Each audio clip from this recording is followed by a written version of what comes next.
and got canceled. So we're doing a one shot. We just kind of threw it all together, still figuring things out. Sorry about that. We're gonna do a prologue, then we're gonna do a character introduction. I'll go last on the character introduction and do a recap of the little bit that we played already after that. All right. Now, Kisty, what were you saying? Sorry, some of this got put on my actual Twitch channel, so whoops. But I'll give you guys the full video later. You know, honestly, do we have to do the prologue again? Can't we tell them if they want to hear the prologue, they can watch it on your channel, then they can watch the rest on this one? No, what I'll do, Yeah, I'll take the two files. I like this idea. I like it. Just edit the video. I'll edit the video and put it together tomorrow. It was at least recorded to a point. If I have to do the prologue for a third time, I might as well go to bed. Zard, you don't have to do the full long prologue. You can just say we all woke up together, you know, in your darkish manner. I never once said you guys woke up together. You guys assumed you did, and I went with it. Okay. All right, so then we're gonna go right into the character introductions, then I'll do like a recap of what we played through. So whoever wants to start first, go. I'll go last. Hello, my name is Glenn. I am the cleric Tiefling, male, obviously, and I have a little bunny partner. Next. Kermit. I am Kermit the Verdun. I am a school teacher, and I woke up here. It is dangerous. I am Perrin, the elf ranger soldier. I was just, resting, enjoying my time, and I woke up in a strange forest with a bunch of weird people. That's life. And people call me Stumbly. I'm a rabbit folk monk. Wave the drunken fist. And I'm the little rabbit friend that was mentioned earlier. All right, everybody. So far, what we've gone through in this is we all woke up in this forest. None of us really have any idea what's going on. So in order to figure that out, we had, I think it was Kermit, he used his Verdant abilities to sense the intelligence around us, and there's apparently thousands of intelligent, very, very hungry, small creatures, barely intelligent, around us. And then Perrin tried to use his hunter's ability to find out what races were around us, using his favored terrain, and he was inundated with basically a sensory overload that basically burned his brain to the point of near pain. Scared him, so he ran up next to a tree, which gave me the idea to get thrown into the tree so I could see things better. The throw was great. It was goddamn masterclass. And I didn't see anything while I was up 20s. there. Yeah, double 20s, over 20 rolls. So we made it up into the tree just fine. Couldn't see anything. Then I started to climb down. Did not make it down from the tree very well at all. Fell. Everybody missed me. Splat. Then I had to use best cartoon moment ever. I had to use one of my healing abilities. I basically fell through like 3 sets of arms because I'm tiny. I'm only like 2.5 feet tall. So it was like a whole bunch of like elementary school kids trying to catch a football. But the football was wailing and screaming on his way down from a large fall. So now we have started to head off into the forest in the direction that Kermit deemed was a good way, and he started to cut arrows into the trees, and then we noticed that those arrows didn't bleed sap, but they bled blood. So where we're at now is drunken Stumbly. He just walks up. Well, doesn't walk up. He rides on people's shoulders, and he just looks at the tree while Kermit is cutting into it and goes, "Hey, tree. So which way do we go?" And that's where we're at right now.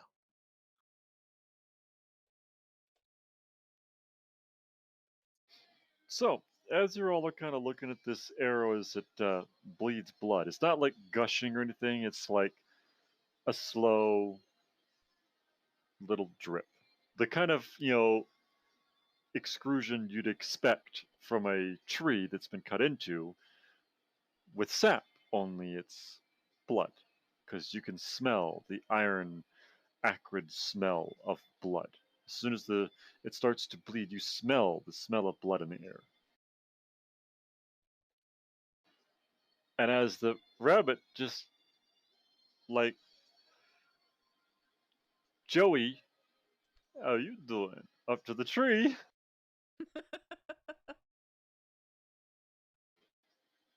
No response from the tree. I mean, after all, it's a tree. All right, I wasn't sure that would work, but I thought maybe it would.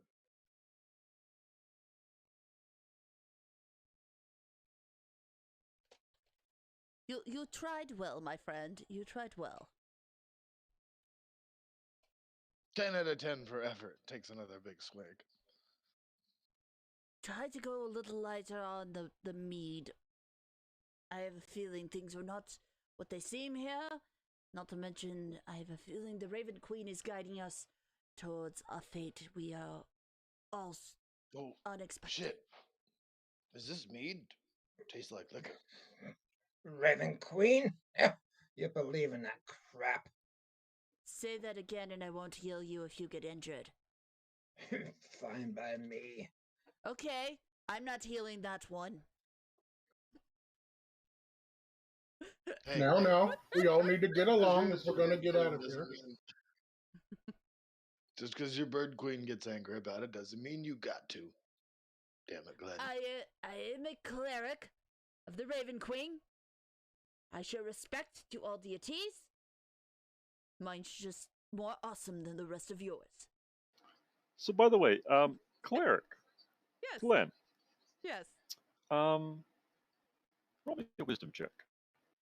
Oh, fuck. Okay. Since you're a cleric of the Raven Queen and all. Alrighty, alright.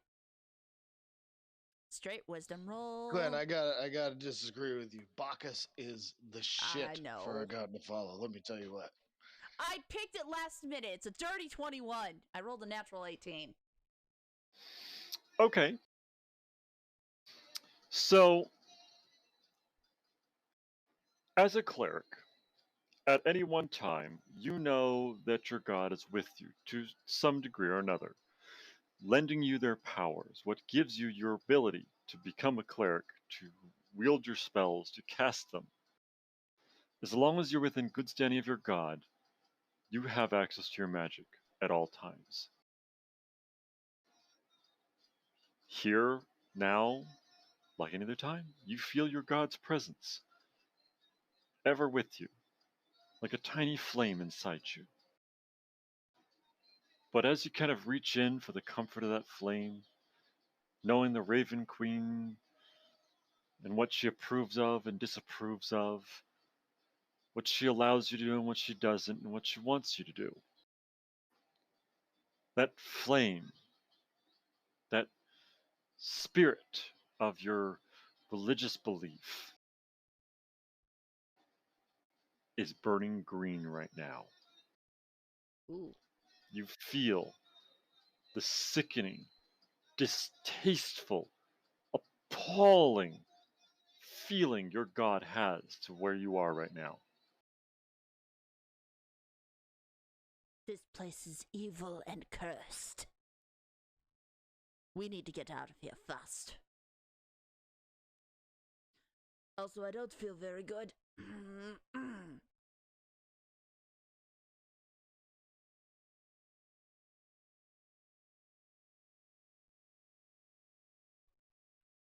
Do I puke? Roll a con save. All right.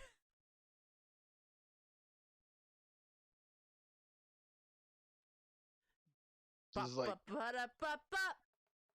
Oh dear! That's a puke. Yeah, no. As soon as you smell the blood and you realize your Raven Queen's disapproval of this forest, You immediately just take a half a step forward around the side of the tree and just puke your loving guts out. The poor rabbit has to like hang off the back of your collar to not get caught in the smell of whatever it I'm is you had for the night before. just like patting her on the back. It's okay. Raven Queen's cool and everything, but if you were following Buckus, you probably wouldn't do that. You'd be used to it. Noted. But she's the reason I can heal everyone and keep everyone from dying. And he's the reason I can get hammered. Hop back up on your shoulder and take another big swig. Lucky hair. So as you're taking another swig, by the way, your your wine, your alcohol, whatever it is, it now has a slightly iron taste to it, almost metallic. Well, that's not right. That doesn't taste like liquor. I just dump a little bit out in front of me. You dump it out, and as it leaves your jug, it looks like the alcohol that you're supposed to have in there. But as it falls through the air towards the ground, it changes in color and viscosity and becomes blood by the time it hits the ground. Well, that's weird. But as long as it still gets me drunk, take another big swig. Do I see that drop of blood, the bit of blood come out of the drink? I would say probably because I was gonna say, yeah. I mean, right he's on your shoulder. It's hard to miss. I'm still technically throwing up though, so. Oh, No, it wasn't a nat one. We're done throwing up. Yeah, Okay, yeah. all right. If you had nat one, I would say that you'd have been hopelessly puking your guts out. But it was a fail. Okay, it was a simple You puked vomit. a little bit. Okay. You know, right? It was just, my God, is it like this? Oh my God, is it like this? I don't like this. Got it. All right. Glenn is going to go. Buddy, I think you need to take that out of your mouth. That's maybe appearing as liquor, but I think when it leaves your drink container, it turns to blood. You need to So stop. Glenn, as you're talking, you start to taste a irony metallic flavor in your mouth as well. I quickly check my mouth for blood. Like, take my full hand and just stick it in my mouth. Like, 4 fingers in my mouth. Like, I eat my hand almost. Okay, you stick your hand in your mouth, you pull it out. You find chunks of vomit. But no blood? No blood, but you still have that irony taste in your mouth. I take a drink from my water skin, swoosh it around my mouth, and spit. Okay, you spit it out, and you still have a slight irony taste in your mouth. And as you're like going like, what the hell's going on? You turn around and happen to look at where you barfed. Your vomit's not there. Oh no. You see a couple of chunks that are still kind of there, but they're slowly starting to disappear. I think we need to move quickly. And the water that you spit out from rinsing out your mouth, you look where you spit it out, where it should have wet the pine needles in the forest floor. You don't see any wet.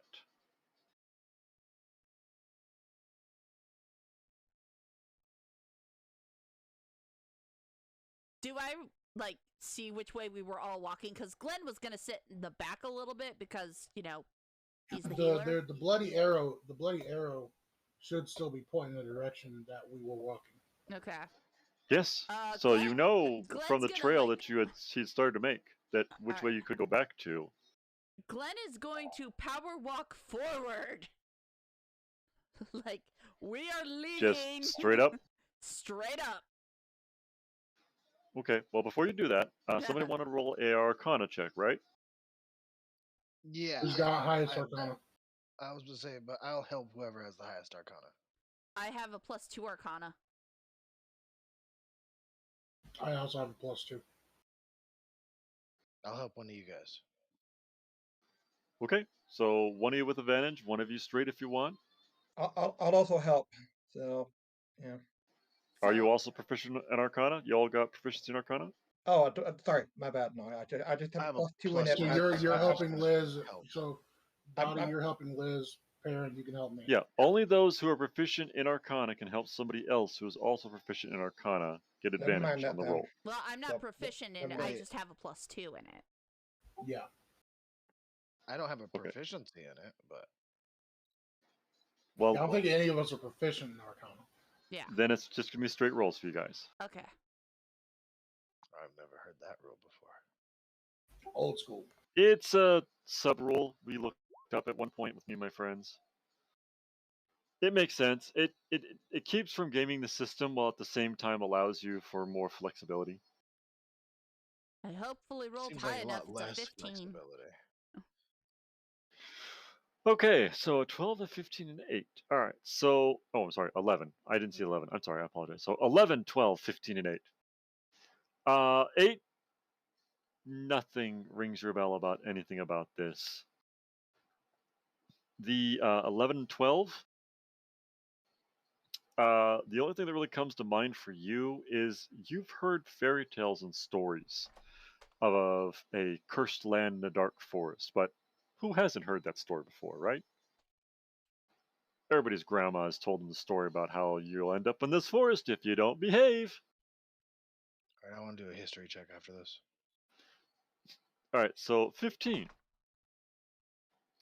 Glenn, being a tiefling, you are lent wisdom and knowledge beyond normal mortal means on rare occasions, especially that from your god. Whispering in your ear, gently tugging at your soul, leaving little nuggets of knowledge to find. And as you're kind of thinking about that and the bleeding forest and the absorbing water and things turning to blood and tasting like iron and inescapable dark forest and fog, only thing that comes to mind for you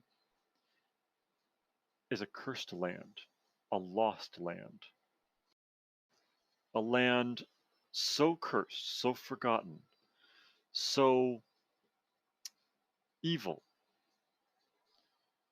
that it said those who trespass upon it are eaten by it, absorbed, become part of it.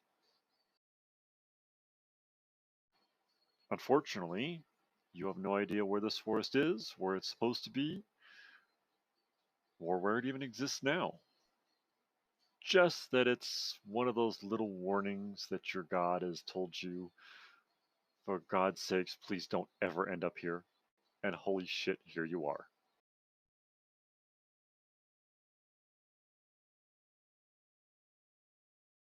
Can I do a history check to try and figure out more about what the stories that we all have heard? Sure. Does anyone have proficiency in history? No, I just have religion.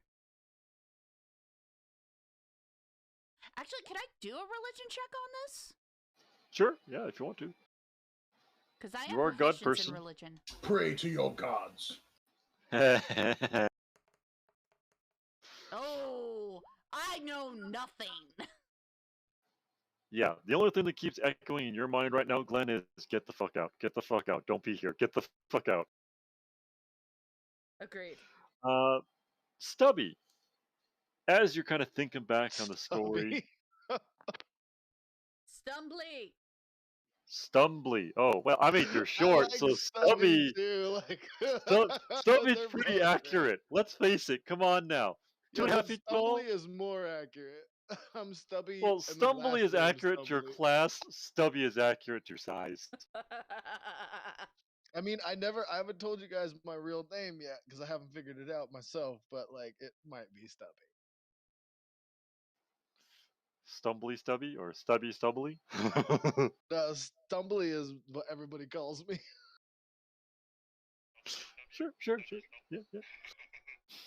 So as you're trying to recall any specific information, all you remember is a little chant that your great grandmother used to say to you as kind of a warning. Don't do bad and don't do evil. You end up in the forest of evil.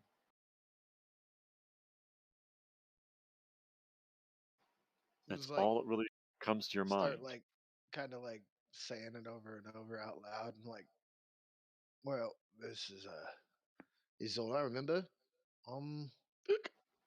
So as you I say don't know that why out we're here. loud, you swear you hear a slightly stronger breeze blow through the upper canopy, and a couple of the trees creak and groan as if responding.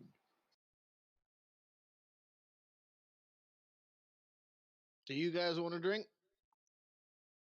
Remember, I don't drink, my friend. I was asking the trees. We have been in this one spot for a minute. You want to keep moving? Of course. Like, Glenn is, like, constantly moving, not standing still. Yeah, Oh, so nowhere to go. at this point, you Awkward. would, yeah, this is the point when you guys would have noticed that Glenn has actually started walking off without you. And that is why you She's failed. all like 25 feet beyond. I'm just 1 foot on the head, hand So, forward with the flask in it. Sally forth!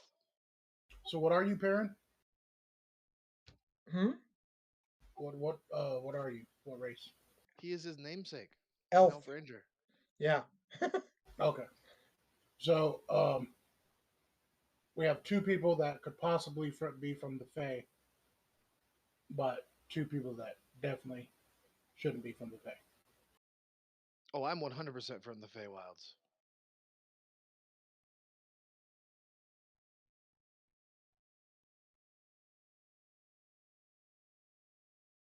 Right, yeah. And if you're wondering if I'm from the Feywild, yes, I am, technically speaking. All right, cool.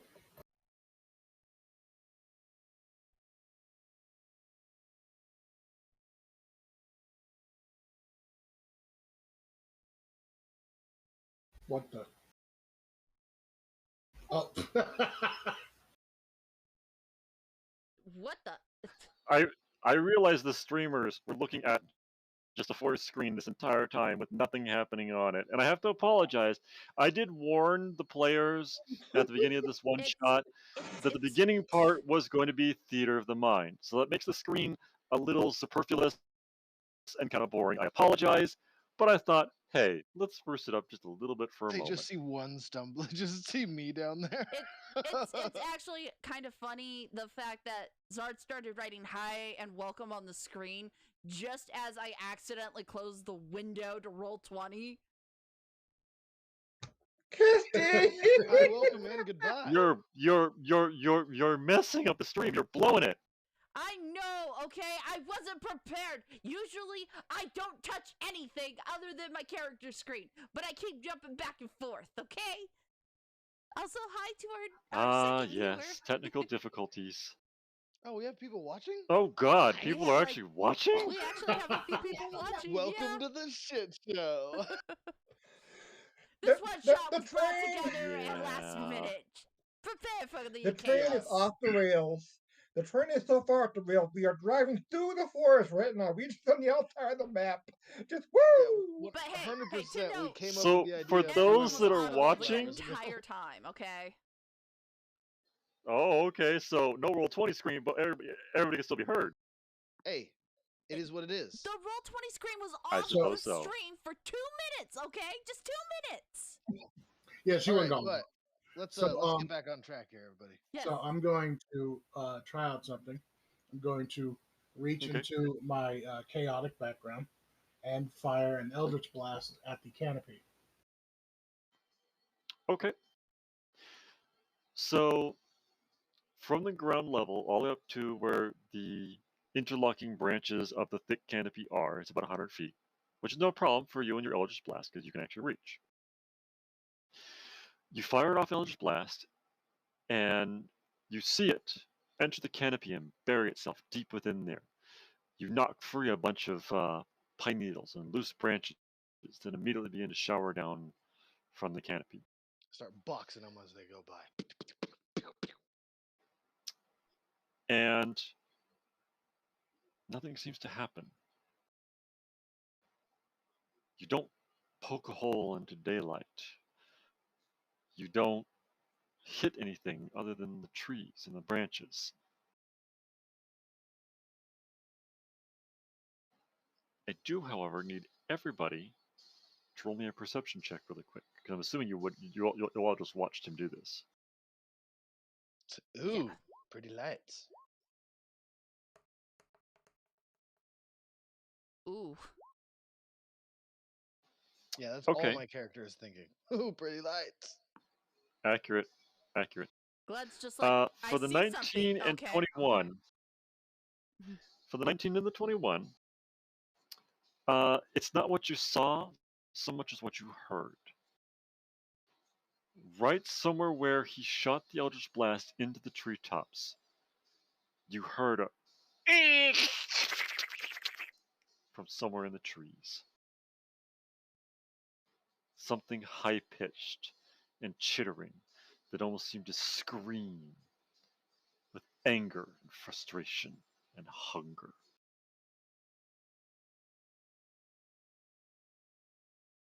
It doesn't seem like it did anything. Now look, you fucking little scrap adventurers, and I apologize, but this kind of tense situation. Anyways, I'm a soldier. In case y'all can't tell, been in a couple battles. Now, we're in unknown territory, and I'll talk normal in case his voice is weird. No, We're this in voice is unknown actually really territory. great. Okay. I love the voice. Yeah. Thank you. Do the voice if you can do the voice. We're in unknown territory, and I gotta say that messing around, starting to cause trouble, we're gonna bring a lot of crap down on us. Now, I know we got no fucking idea. We are lost. We are completely out of place. And well, maybe we should not stir up the locals. Cause if we do,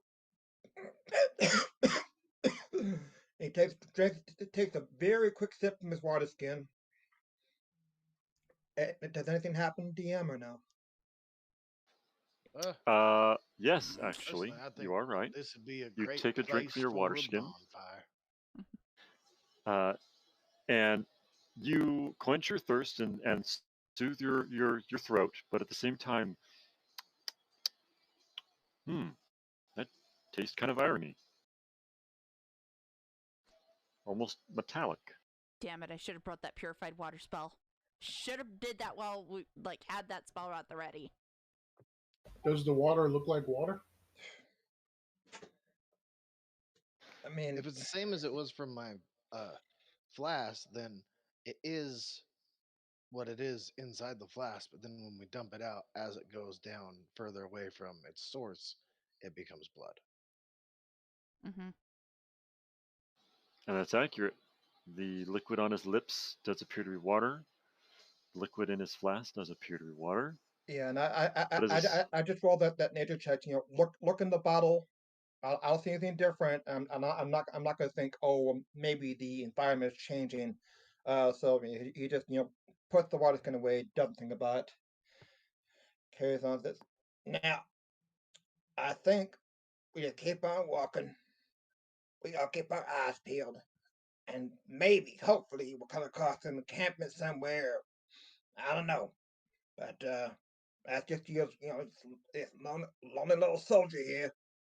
So carry on as you will. Just please try not to get any of us killed.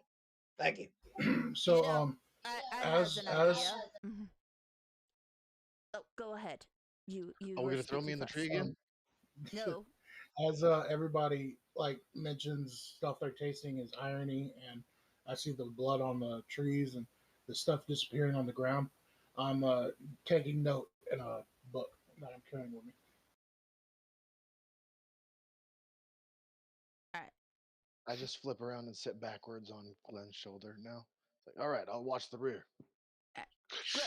Glenn's like, hand me my bag. You know which one. The gray one.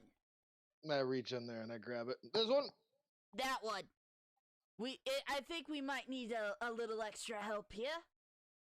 And I reach into the bag and I pull out a furry fuzzy ball object and I throw it up in the air. Not very high, just like kind of just a light toss. It's my bag of tricks, y'all. It's coming out.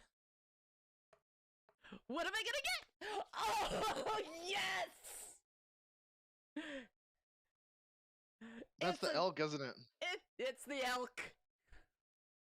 It's the elk. Okay. So, as the tiny furry ball flies up in the air and begins to grow in size, by the time it actually touches down to the ground, a full-sized, proper, beautiful elk stands before you. It looks at you, snorts, recognizes who you are, and then it stops. Its eyes go wide, its ears go up. It looks to the left, it looks to the right. It snorts again. It is stock still for a moment. It sniffs, it breathes, very carefully, as if it's being watched. Then it starts to thrash its head softly, and faster, until it starts to thrash its head about completely, throwing itself from left to right, breathing, snorting, hacking, coughing, as if something had suddenly caught its attention. And as it sits there, thrashing about, you notice the fog directly around it has slowly started to turn from the gray-white to a red. This red fog begins to get pulled into the elk, as if the elk is absorbing it. And as it does, you watch the elk hack, cough, and try and breathe out this red fog. And as it does, you watch as the eyes of the elk begin to glaze over black. I attack it. If my elk hits 0 hit points, it just poofs back into a little fuzzball.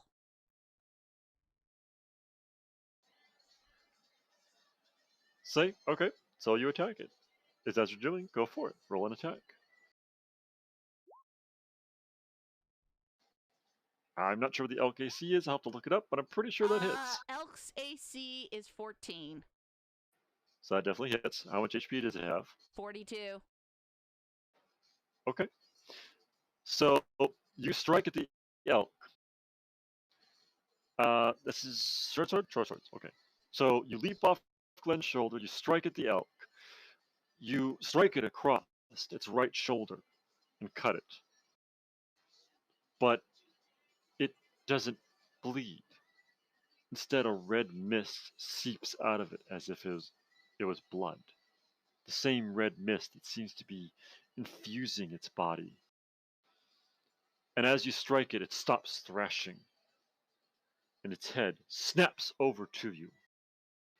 Flurry of blows. A red, burning, mist-like fire emanating from its eyes. Its breath hot, almost burning, pointed at you. Flurry of blows to drop kick it in the face. Oh shit. Oh no! 21 after that though.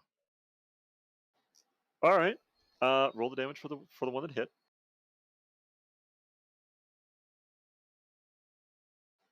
Hopefully, Kippy's keeping track of the damage total here. I am. Thank you. Okay. So after the first strike, you're definitely put off by this thing, and you kind of reach out and trying to hit it in the nose, and you're just like, "Ow! That's a hot breath." So instead, you kind of kick it in the hoof. Well, ankle. You know what I mean. Mm-hmm. And it pulls its leg back as you kick it and snorts at you. The hair on your face actually begins to curl. Your whiskers actually begin to turn into little loops on your face. Its breath is so hot.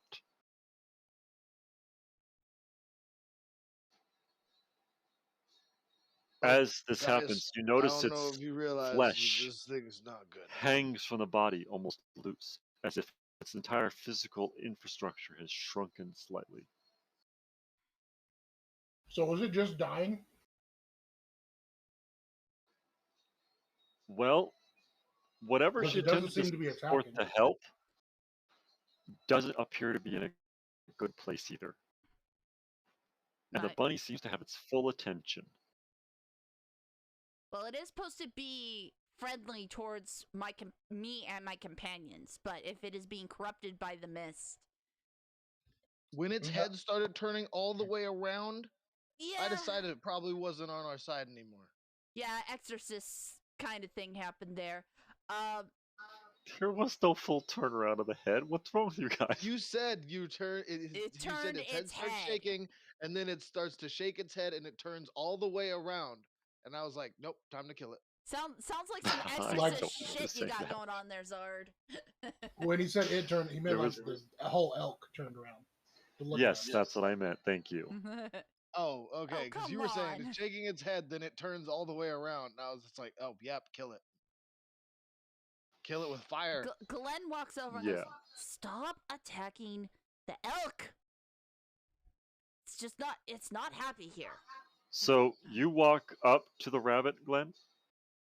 Yes. Okay. Roll me an attack for the elk. Oh no. Yeah, called it. Just Uh, saying. Rabbit is always right. Okay, alright. Give me a second here.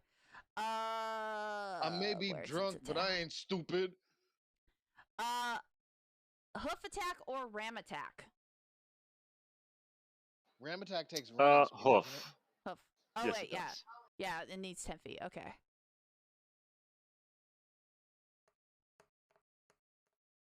Ooh, that's a nat 1 for the elk. Okay. So as you walk up to the rabbit to try and like, hey, stop attacking the elk, seeing a second body move within its sight range, immediately rears up and tries to stamp a hoof down right on top of you. You manage to just dodge out of the way as its hoof sinks into the pine needle bed forest. As it does, the mist actually gets pushed away from it a little bit, revealing where the deer shoved its hoof into the pine needle floor. You notice a slight squish of blood come from around its hoof. Oh, that's not good. I immediately do Sacred Flame on my own elk.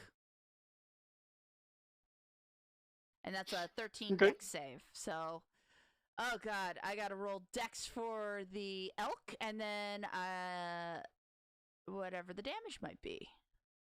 Mm-hmm. That's right. Alright. I was just waiting for initiative. That was too. Well, Oh, that elk is smooth. I wasn't sure how durable an elk was or how long it would be up, so I figured I'd just play this by ear for the moment. Yeah, I think it's a giant elk. It's a giant elk. It's pretty big. It's pretty beefy. Okay. So you throw Sacred Flame at it, and as the divine flames begin to encircle it and unwrap it and try and burn at its body, the flames actually are snuffed out, and you notice the air around the elk begins to waver. That's interesting. At that point, I need you to have the elk make another attack. Okay. The elk's down to 24 hit points, just an FYI to everybody. I hit it real good. You did. Ooh. Ooh, that was close. That's a 14. Who's it attacking, me? Zard? You did cast the Sacred Flame. You were the last one to attack it. Okay, it misses because my armor class is 18. Okay, so this time, as the flames are quenched by the sheer heat of this large beast's unnatural body, it strikes out with a hoof again, either in anger or as reflex, and the hoof strikes against your armor, leaving a nasty gash in the armor, but otherwise protected. As you look down where it scraped across your armor, you see the line where it scratched your armor is actually warm. You see the armor is actually glowing at that point. I want to jump up and try and cut its leg off and then kick it in the head.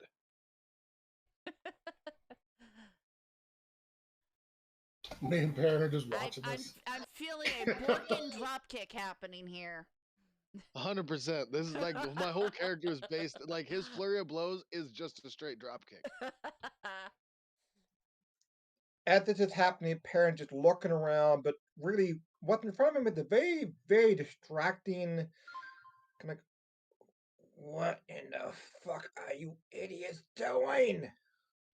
I was going to But have but them. he's You mean not gonna attacking stop the him. very thing that they summoned? Yeah, no, that's a fair answer. Like, it appears to only attack after you guys attack it. I didn't try to attack it at first. I only walked closer to Stumbly. Kill it! Kill it! Stumbly, stop that! Attack it again. I know for a fact I can't grab this rabbit. They're too quick.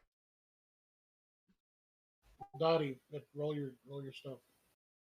If you're gonna attack it. Gotta beat a 16 AC. Have fun. Nope.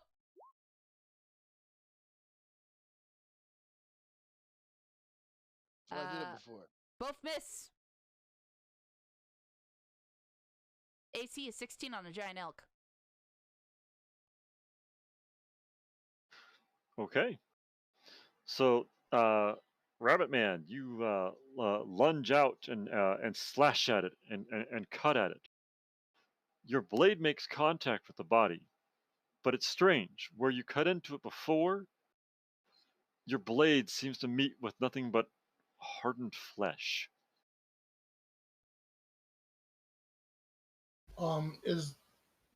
Am I able to make a mental connection with the giant elk? Does it have thoughts now because it's possessed? You can certainly try to if that's what you want to do. Yeah, sure. Okay. As this little exchange between the cleric and the monk is going on, you, out of just happenstance, go, well, I wonder, and you reach out with your mind, and you touch the elks, going, is anybody there? And the response you get is just an endless, echoing scream. Ah! As if 1,000 voices crying out at once as they're death keeled all at the same time, endlessly, continuously. Screams of pain, agony, anger. I don't like this place. I'm kind of starting to get to where Perrin is because every time I connect to something, it's crazy. I didn't get the complete overload he did right off the bat, but I'm building up to it. Glenn is I going mean, to... you touch the right thing at the right moment too long. Yeah, maybe that'll happen. Glenn is going to order the elk to run away from them. Okay. You attempt to order the elk to run. Its eyes burning with red, black eyes burning with red, misty like fury, almost like flames coming from its eyes. Its breath hot, almost causing the air around it to wibble wobble with the intense heat that you can feel coming from it. You do your best to summon the confidence and the power within you for the item that you know that you can normally control and go, run, leave, go away. And the elk snorts at you. As soon as it snorts, I Sacred Flame at it again. Hold on. I'm rolling a dice. Oh dear. Here we go. Dum, dum, dum. It turns to run. It gets about 10, 15, maybe 20 feet away from you Oh no. before it turns around, lowers its horns, and comes back at the both of you. Oh, it's doing a ram. It's doing its ram attack, isn't it? Do I get the opportunity attack? Sure, go for it. I'll let the attack of opportunity go first. You missed. It's AC 16. Damn By this AC. 1 point. 1 point. It's like that. The giant elk is great when it's helpful, but it sucks when it's almost my armor class. I'm having flashbacks to another game where somebody playing Artificer and went to go try and capture a wild animal for his failing business, and the wild giant elk whooped his ass. All right, so I take it the elk is doing a ram attack. Yes. Okay. This time at the bunny. That would be an 11. That ain't gonna do it. Is that 11 to hit, or is that 11? That's the ram attack to hit. Okay. So it's initially aiming at the bunny, but it's also trying to get you if it can help it. And as you guys are just like watching this going, oh, good, it's leaving. Oh, God, it's coming back. It lowers its horns and starts running at you, and the bunny just kind of like total, superhero badass style just sidesteps out of the way. Glenn has to kind of jump and like throw himself to one side to kind of get out of the charging. I'm hugging a tree. And it just it charges past you. And now we need a dex save from the other two. Oh dear. This is just a dex save to see if you can avoid a large charging beast. I think a 22 ought to do it. Yep, that'll do it. As it continues to charge past the first two, it attempts to just completely bowl over and ram through the other two of you. And just trots past both of you. About 10 feet past the last of you, it actually rams head first into a tree. You hear it, the tree actually groan, and a slight splintering of wood. Oh no. Oh no. And as the giant elk shakes its head and turns around, you see part of its horn is actually broken off. Just a small part at the very end. And from that broken part, you see a flame flickering from its antler. It having attacked me now, I'm going on the offensive, and I'm going to go for a physical attack. I was about to say, Okay, like, go ahead. my dodge wasn't great. It was mostly a stumbling drunk guy falls out of the way at the right time. 20, and then he's going to Okay. charge. yeah, at 22 them. would hit. So you move up the 10 feet to attack it then? It would have been when it ran past me. Okay, ran past you. Okay. So, Kippy, make sure you mark down 9 more damage. 15. And as you strike it, where's my math rock? There it is. You take 2 points of fire damage as flames Ooh. or heat lick out of the wounds after you strike it. How much? 2. It's turned into a demon elk. I am so sorry. I did warn you, literally before the game. I asked 3 times, are you sure? I'm surprised Dottie used his flurry of blows on something that we summoned. She told me before the game that he warned her multiple times not to do it. So as soon as she did it, I was like, I'm going to kill this thing. I figured, let's put an animal in the front of us to scout and find out what happens. But no, it gets fucking possessed in less than 2 seconds of summoning. Plus, I was thinking like I was gonna get one of the smaller creatures. Not really hoping for the giant elk in this case. So, now that I've gotten that out of the way, now I want to run up and continue hitting it. Okay. You close the distance of 10 feet and you attack it. By the way, for the rabbit and Glenn, it is 20 feet past you guys. Okay. So you have to move 20 feet to make an trying to attack. close this. I'll be right behind him as he attacks. I'm already all in on this. I'm like, yeah, we're killing this thing. All right. Kermit's second attack misses. 15, yes, it does. It does miss. So Can strike out at this elk. I do Hexblade's Curse before or after that, or is it too late for that?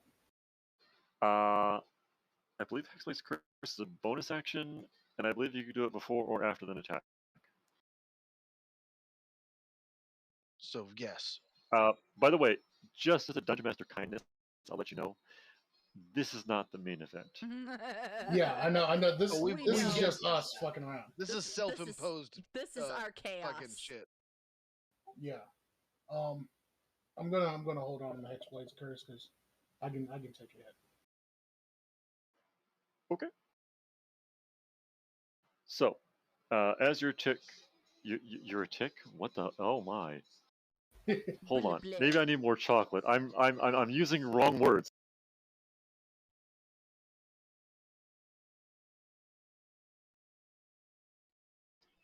Okay, I feel better now. Let's try that again.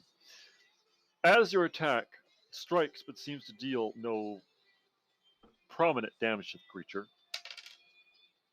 you take another 3 points fire damage from just being in its presence.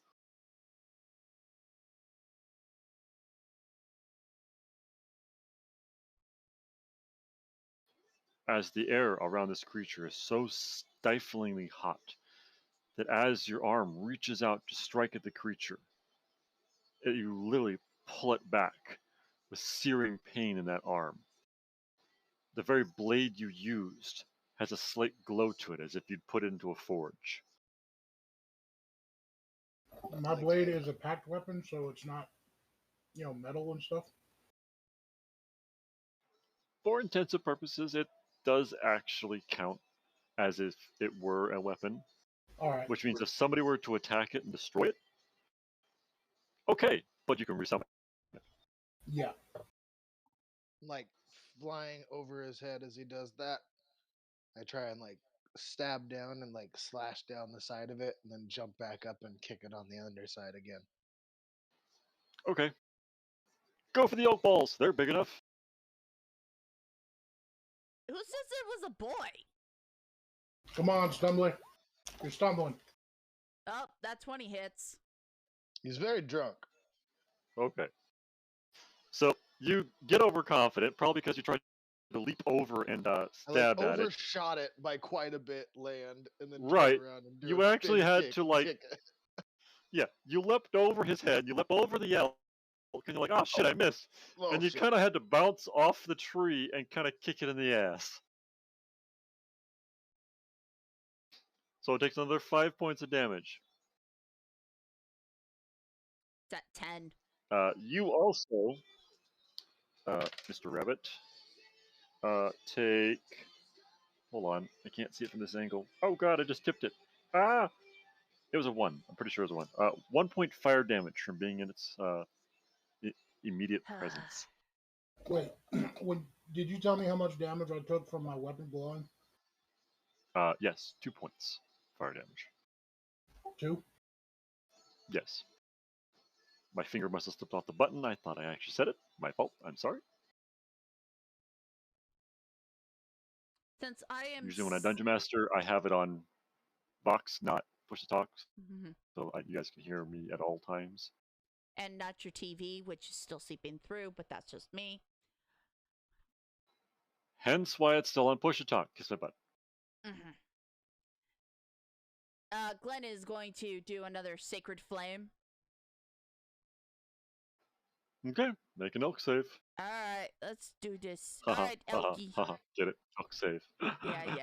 That's funny. Yeah. It's a wait. Is that a dex roll? Let me just double check real quick.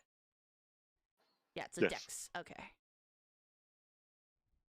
I have so many things to click through. That ain't my fault. I know.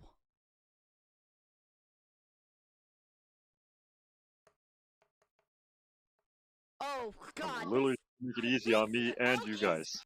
Agile. My God. So again, your divine flames reach out for this creature, and as it does, it just snorts and seems to blow the divine flames away. Oh, you are a rough one. I shouldn't have summoned you. I'm apologizing now. So Isn't I it the need you to big make swing? 2 hoof attacks. Okay. Because I stayed the full 20 feet away, so I'm nowhere near it. I know you did, but there Okay. are 2 people in immediate range of it. Oh, I'm sorry, guys. All right, hoof attack coming up. You have to roll twice because Yeah. one's going to the one in front, one's going to the bunny in the Okay. back. One is a 21.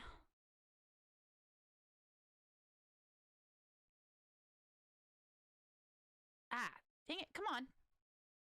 There it goes.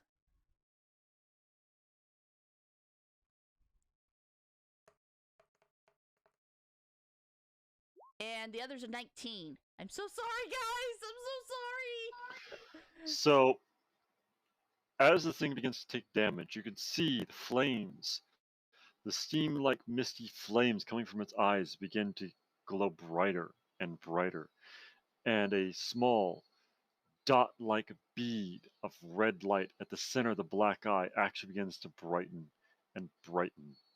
And as it does, its attacks become more furious. It stands back up on its hind legs and strikes down on the double-bladed scimitar person in front of him. And as the as the hoofs come down, its back legs come up and it kicks back at the bunny. I need you to roll damage for both the 21 and the 19, assuming those both hit. Mm-hmm. Yeah, they hit. Oh. There's one attack. That's a lot. It's a beast. It's a lot. Yeah, it rolled pretty high. Oh dear Lord Almighty. Okay, so It's when it Are hits, you serious? it's right? 4d8 plus 4 bludgeoning damage. Kitty, Yeah, that this is dropped all your me. fault. I'm sorry. I am so sorry. I have 24 health total. You just You're literally gone. kicked the bunny out. You kicked the bunny out. Fuck. I run over So, the bunny and okay, hold on, immediately hold spare on. the dying. Hold on.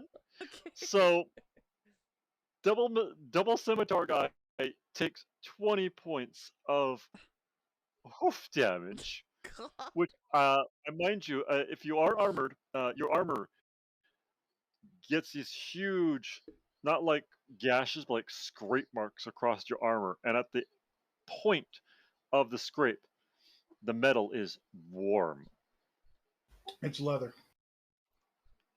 Well, there are scorch marks on your leather, as if a hot poker had just been dragged across it. And as for the bunny, yeah, there's a reason you don't stand behind donkeys when they kick. Oh yeah, I used to The work on a poor ranch. bunny. Yeah, no, I've been kicked too. It ain't fun. The poor bunny is at the wrong height. He gets both hooves. He's only big enough to take one hoof, which is enough because that hoof catches him dead in the chest, throws him back Bouncing off a into the tree. tree. Yeah, basically hits him dead in the chest, throws him back into the tree, which slams him up against the tree before he falls to the ground, unmoving. Okay. Are you still there, Baron? Yeah, I'm still here. You still... Yeah, I just didn't know. If I haven't mentioned it already, welcome to the Forest of Evil. Yeah, this is one. You And just this is hear, still "Oh, shit," prologue! and then just Okay, Zard, I need You some said it still clarification has- on this. Was the bunny kicked towards me or further away from me? Further away. Within 30 So feet? right now the bunny is still 20. Actually, he is. I'm gonna run my full movement of 30 feet, and I'm going to put my hands on Stumbly and do Spare the Dying. So you run past both your other companions, past the front end of the giant elk with the slightly flaming antlers and the almost fiery snort, to the ass end of the elk, to the friend. Who's 10 feet away from the elk at this point? Just double checking. Yeah, Just want to make sure. 'cause No, actually, no. He's the not, elk- he's not 10 feet away. Okay, the elk is The 20 elk was feet still kind from of me. next to the tree. Okay, that's why I was asking for clarification, because I was 20 feet from the elk, and that's why I asked you, how far did Stumbly get kicked? Because however I would have far... mentioned if he had made distance. Okay, well, that's why I asked. I was like, is he 10 feet Okay. from the elk? Because I wanted to make sure he was within my 30 feet movement. Okay. Because I'm going to try to go around the elk if I can. But if he's still like right You up can against it... definitely skirt the elk. Okay, I'll You skirt have the enough elk. movement that you can actually go around the elk. Okay, I'll skirt the elk, get to Stumbly, and do Spare the Dying. So no death saving throws. Okay. It's a That gives me cantrip. one, or I'm at 0, just stable. You're stable. You're 0 and stable, I believe, is Spare the Dying. Yes. You touch a living creature that has 0 hit points. The creature becomes stable. This spell has no effect on undead or constructs. I'm a Well, he is construct. definitely. I was gonna say he might be now. Uh-oh. The bunny shall rise again. Click, click. When the neck pops. I Robo have bunny. returned. Well, I know by the end of this, I am using a lot of my spell slots. I have to heal the Okay. party. Oh, wait. I I do guess So- I'll go for another Awesome. attack. Go for it.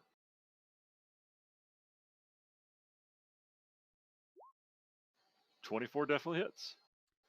10 damage. That's I not believe bad. you said It that's how much goes- hit points it had left. It has 10 hit points left. It goes poof and turns back into a little fuzzball. So, Ball of fluff. that's what's supposed to happen. That's not Oh, no. As you As I strike. hit it, I'm gonna Misty step away 30 feet. Okay. Oh, So you God. avoid the reflexive damage that comes off it. Oh, no. So as you strike it, you manage to nail it across the shoulder, drawn down across the neck, to the chest, down part of the leg. You open up a huge, gaping wound in this once beautiful creature, now becoming grotesque and deformed.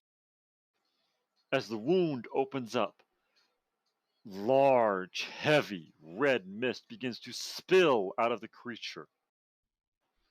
As it does, the creature begins to immediately wither and curl in on itself, as if it was becoming mummified before your very eyes.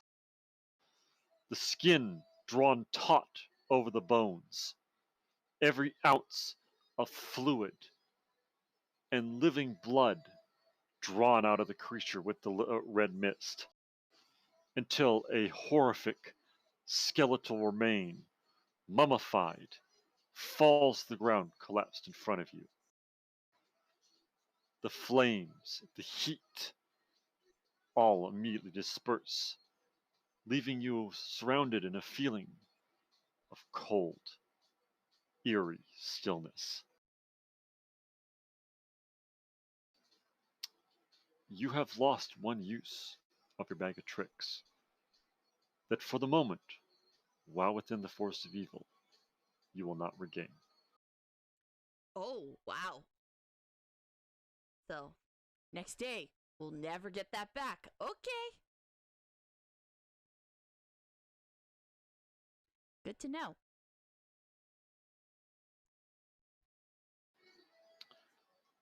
Despite the fact that we weren't in initiative, you are out of combat. So anything you guys would like to do now? Glenn is immediately going to ask, can we take 10 minutes and I can heal everybody up? I am so sorry. I thought I could send the elk ahead of us and, if something was to come out, it could attack the elk and then we attack whatever attacks the elk. Or I can do a quick heal and give you all 5 health points back, and then we have to take a short rest at some point. I have 9 health. I'm asleep. Perrin is just watching, staring, and very softly just mutters, "God damn it, with these fucking children." I'm going to spend 10 minutes and do a prayer of healing. Okay. Spend your spell slot and roll for healing. I shall. Give me 1 second.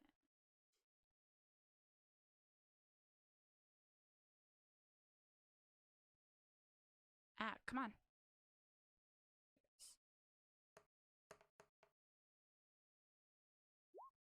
Alright, that's 9 health to everybody.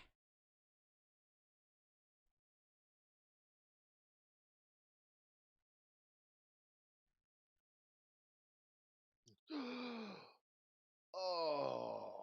Yep. Stumbly, You come to consciousness next to the withered, mummified corpse of an elk. Oh, you got him. That's good. Takes another big swig, still laying flat on his back. Stumbly, All I'm right. so sorry. I didn't mean to, I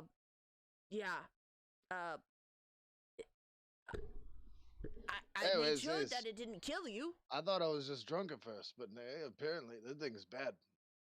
No, and I also cast a Cure Wounds on him as well.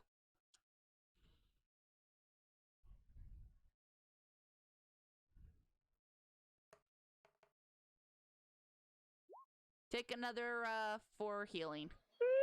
That's not a lot, but it's something. I'm trying. I'm not a grave cleric or a warcaster cleric yet, so I can't I can't do much.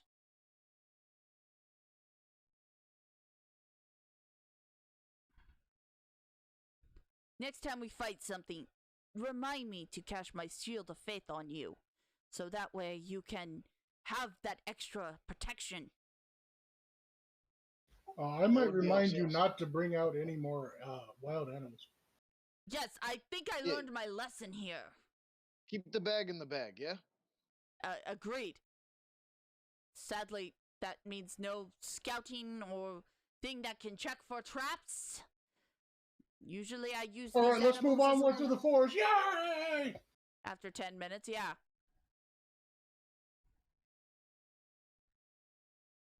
"10 minutes and maybe we take a short rest too? So that way I can give you all an extra 5 healing each. I mean, I got crossbow of warning, so if anything happens, then we'll know. But strangely enough, your crossbow should have warned you, and it seems as if it was trying to decide. It kept, for lack of better words, beeping instead of ringing, as if telling you this is a problem, but it's supposed to be a friend. This is a problem, but it's supposed to be a friend. Yeah, oh no, it just stops us from. Yeah, it doesn't tell us if something's a bad idea. It just tells us if there's like something hostile. And something certainly was hostile for a moment there. Yeah. Right. But we knew it was hostile at that point. I do cast my Preserve Life Channel Divinity spell, which is I can restore up to 15 HP on any creatures within 30 feet of me, and divide those hit points among them. So each of you who took damage gets, let's see, actually no, it was only just the 3 of us that were fighting it, right? Yeah, Yeah. Yes. Yeah, I'm Perrin pretty sure just your stood other around heal and healed everybody else watched. already all the way up. Okay, who's the lowest right now? Because they'll get 10. I'm only at 13 out of 24. I'm at 18 out of 27. Okay, because I can't restore a creature more than half their maximum hit points. So, Just save it. Yeah, so we're both over half. well, no, I mean, like, it says this feature can restore a creature to no more than half of its hit points maximum. You can use this feature on undead or constructs. So what I could do is I could do 5 and 5. And then we take a short rest and then I get it back. I mean, it's up to you guys. I mean, if we're taking a short rest, then we could just use our hit die. Okay. Gosh, Zard, you gonna keep drawing on this? Damn. Well, it started off awfully friendly and welcoming, but it's slowly growing, isn't it? It's growing more terrifying by the second. My God. Yeah, so wait, hold on. So it says that it can restore up to half of their hit points? This feature can Like- restore a creature to no more than half of its hit points. Here, I'll, Yeah, so that means that if we're over half of our hit points, it can't restore us, right? Okay.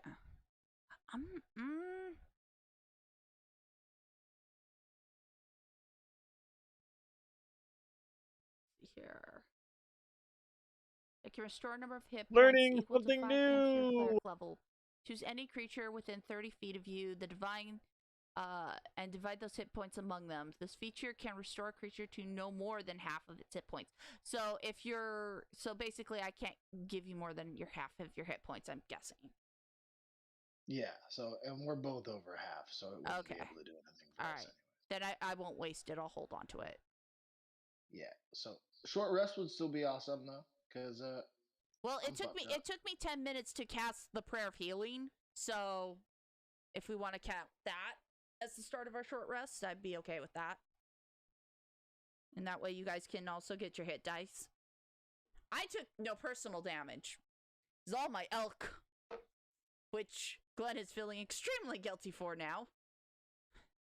And I've used 2 I mean, of at my the same spell time, I'm slots. wary about taking a short rest in this fog that we know is corrupted. Can I, like, from where we're at, where was the sections of raised ground? So, you guys are actually in. Oops, sorry, it helped the button was down. You guys are actually in I don't want to say the highest point in the forest, but certainly a higher point, hence why the fog was actually thinner here, which made combat a lot easier. Had you been in one of the more thicker parts of the foggy area, it would have caused some vision problems, and you guys' attacks might have actually missed.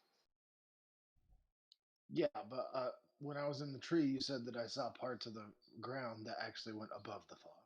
I'm asking where, in relationship to where we are, were those parts?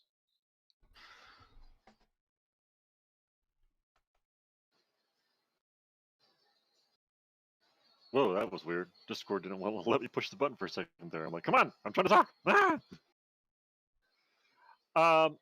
Well, you guys walked a good 100 feet off of the axis of where you were, so you'll have to reconnoiter where that is again.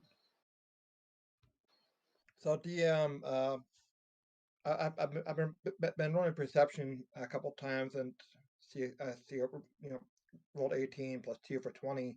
Have I noticed anything? Is the mist is the fog doing anything to us? Is it thick around certain people? Can I tell that or no? As you're kind of keeping an eye out, watching the fog's interaction, and as you're watching them rush at the elk and attack it, and the elk's dancing around, a lot of their movement seems to naturally just push the fog away, as you'd expect it would. It actually clears away some of the ground, so you can see more of the forest floor from where the fog was covering. You see the dried, dead, pine needle, duff-like ground, and bits of dirt and chunks of earth that have been churned up from the fight. But what really catches your attention is where the elk had first stomped down and almost got him, and its hoof sank deep into the duff. You recall that you saw blood squish out from where it stuck its hoof into the duff. And as you walk over and glance again into the sunken hoof print in that same spot, you notice something white at the bottom of that hole.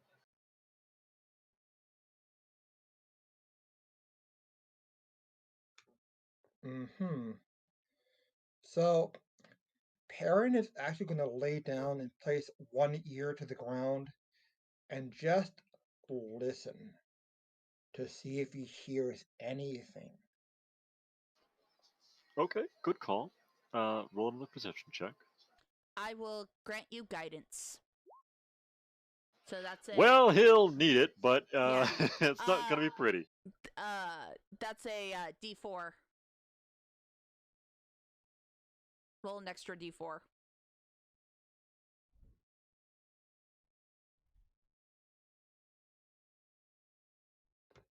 That's I forget that. Yeah, that's I You rolled it on D&D. Yeah, so you can roll it in In roll the 20. top right corner, there's a bar of different buttons. Left You look corner. for the one that looks like a D20. When you mouse over it, there you go. You found it. Okay, good.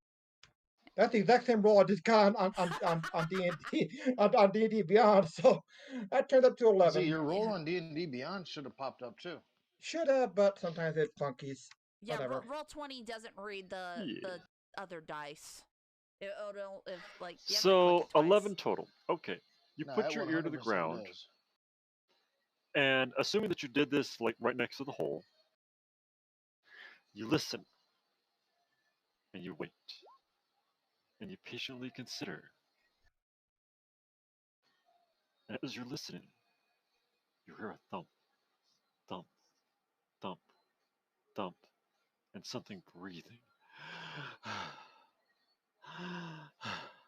Thump, thump, thump. You're like, oh God, what is that? And you just inflexually hold your breath, and the breathing stops.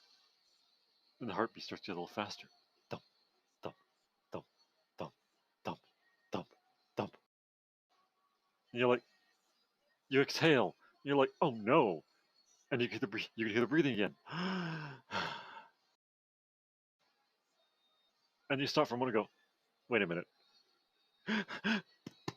Ah, damn it. It's you. yeah. he'll get That's up. what you get with an 11. Yep, that's fine. That's fair. He'll look up, look around, and go, well, can't think of a damn thing. And he's not going to say shit about what just happened. He's a little He's just like, you just see the rabbit sitting on Glenn's shoulder again, just drinking. He's like, hey, soldier. You didn't do a lot of help in the fighting there. That's kind of fucked up. I saw no enemy. I saw no reason to fight. And as you notice, I didn't get touched. So, wonder what that says about this whole mess.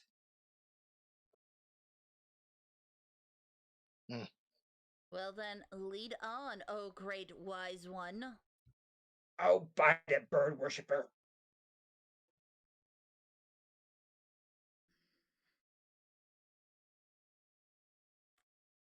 What would count as a will saving roll right now to not punch him? Wisdom. Okay. Just a straight wisdom check. Alright.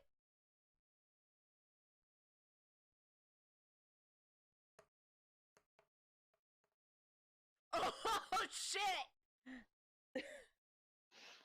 You resist the urge to want to punch him in the nose. However, he would understand if you go and just flip him off, like, yeah, Yeah, I deserve it's, that. it's I'm resisting the urge to not only punch you but also flip you off. So you kind of see my middle finger twitching as my arms are crossed, like.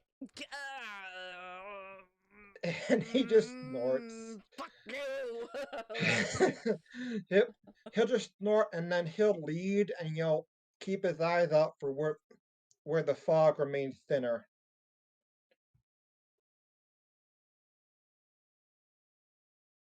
I look at Stubbly. I'm not helping him on any more, like, chat things. Can we agree on that? So Oh, yeah. my patron. Definitely. Oh, Throw me in that tree. You want me to throw you again? Well, find out where we can get out of this fog. Fair enough. I grab Stubbly and I throw him up a tree again. That was, Athletics check. Okay, that was athletics. I couldn't remember if it was athletics or acrobatics. Alright, come on! Oh no! It's a 1! Uh-oh. So, you go to throw him, and apparently he just wasn't quite ready. You didn't have him in proper throw position. You go to throw him forward, and he just falls off your hand backward. I'm just seeing like I throw him straight into the ground. Like I punched him. Yeah, he's laying on his back behind you, just kind of like, wait, what just happened? Sorry, I did a Stubbly. good acrobatics check. I feel like I still was able to. Oh yeah, you could have landed it. Yeah, you did, and instead of doing a front leap, you did a back roll and kind of landed on your feet like, this isn't flying through the air. What happened? I like look around and be like, you want to try that again? I lost my grip. Yeah, I'll do that again. Before I do it, I cast guidance on myself this time.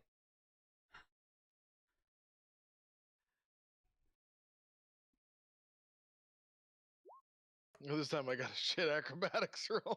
Oh, it's just as bad. Oh no. Yeah. So, okay, wow. I still have guidance. I still have guidance. Because I said I casted it before I The threw him main again. event's not gonna kill you. You guys are gonna kill you.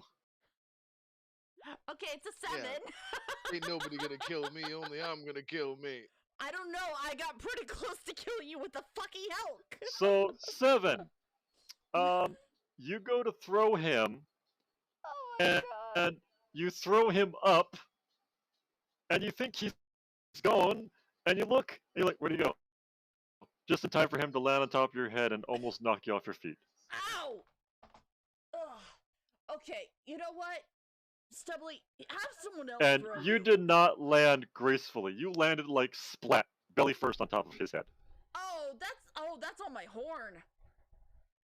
Wow. Nope, I he have missed the curved horns. Was have right in curved between horns. one on each side, like, oh. Oh. Ah. Hey, I look down. Yeah, face your to neck's face, hurting now, Glenn. Oh. As I like look, I was like, all right, this didn't fucking work, did it? You know, we had one good throw today.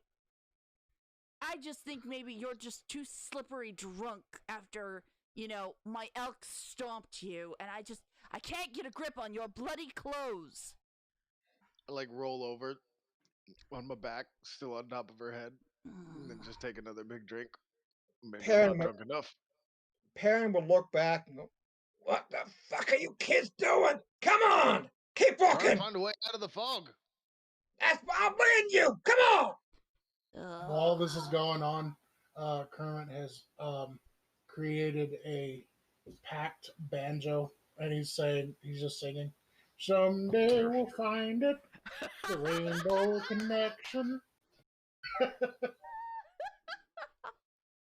The lovers, the dreamers, and me. Oh, whoops, sorry, I'm not supposed to know that song. Something. This is not a hobbit walking party. Well, it's not that we're not exactly being stealthy here, you know. You're screaming at us while I've been stealthily throwing a body into a tree. Everybody's just fighting right now. I'm just trying to lighten up the mood. I'm like looking around like, That's awesome. oh, I thought we were being pretty stealthy. If you want to roll a performance check just to see how well you pulled it off, I'll let you. Oh God! Come on, be good, be good. Let's see if it's off key. Well, it's not off key, but it's not on key either. It's not as good as Kermit sings. Sure, yeah. Every time I hear Kermit, I think of the freaking frog puppet. But just imagine Kermit the Frog singing away. And that's how Kermit sings at the beginning of the Muppet movie. Indeed. Although I will say right now, you do at times sound like Yondu from Guardians of the Galaxy, and I'm loving it. What, me? Yes, you! Glenn should roll a history check and see if he recognizes the song. I should, huh? Okay. If you want, go ahead. Alright. What was I supposed to roll again? Sorry. History. He said history. History? Alright. Oh, I have a +2 on history. Cool. Come on, good rolls. Come back to me. Alright, that's decent. 18. I pull out my bird pipes and I try and play along with them.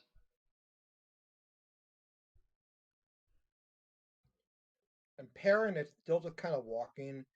At this point, he just kind of gives up because, I mean, he knows we've already made a lot of noise with the elk battle. He's not worried about noise anymore. If something's going to notice us, it's noticed us already. He's just, walking, looking. I think we'll go ahead and roll another, look around, check for more things again. So another perception check coming up. Sure.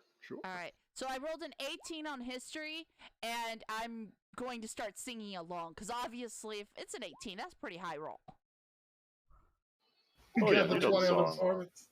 Easy. Yeah, I got a dirty 20 on performance, so I know that I'm singing the song in tune.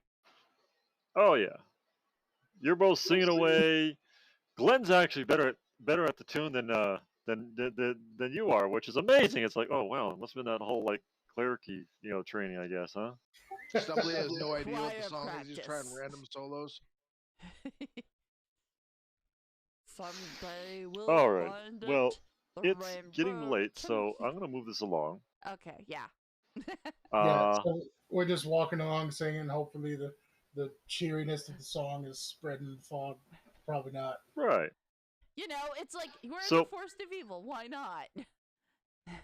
Positivity. As you guys are singing and walking along, leaving the desiccated, cremated corpse of a elk behind, you hear, all of you, plain as day, deep, far off in the forest, a baneful, long bellow.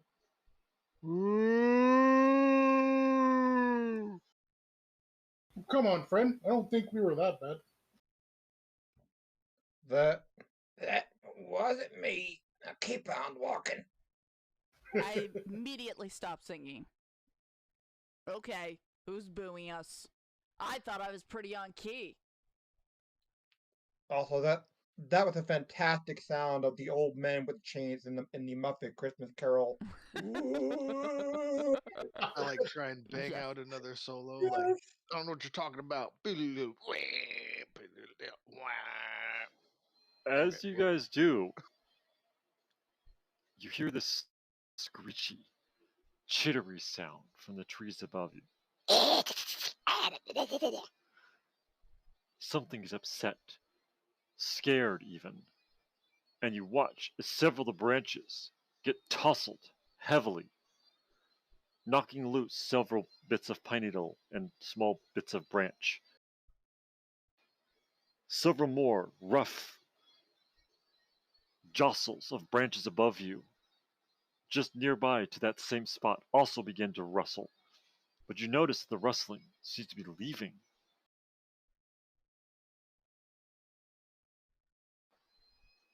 Seems to be heading in the opposite direction of the noise you heard. The long, low, baneful, mow-like sound.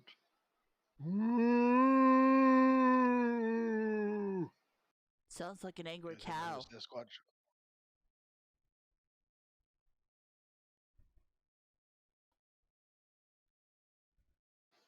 You guys can guess that whatever might have been hiding in the trees, following your every footstep, mirroring it from within the canopies above, is quickly fleeing. Things are running away. Oh, wait. Should I do a perception check to see if I can identify the things that are running away? Sure, you can certainly try. And I'll support you because I am proficient in perception. Oh, then... Okay. Yeah. So you'll help me with that? I was going to say, I'll do a perception check also. I'm proficient. Alright. Well, that was just a regular roll. I was gonna guidance myself, but if you guys are helping me, then that's the 14 stands. Screw it. I'll cast guidance on myself. Why the hell not? It is an ability check. Hey, that 14 turns into an 18. Okay. Can I see it? So, Stubby, you see more jostling branches like you did when you were climbing up the tree. And this time you actually catch sight of something just between the moving branches of the canopy. A leg. Long, black, hairy, glistening. Before it's gone again. Glenn, you follow his sightline since he happens to be on your shoulder, and you catch, for just a split second, a face. Hard, glistening, multi-eyes, large fangs, chittering, screaming. Insectoid-like face, larger than any of you, as it pulls its face back from the canopy and retreats through the branches.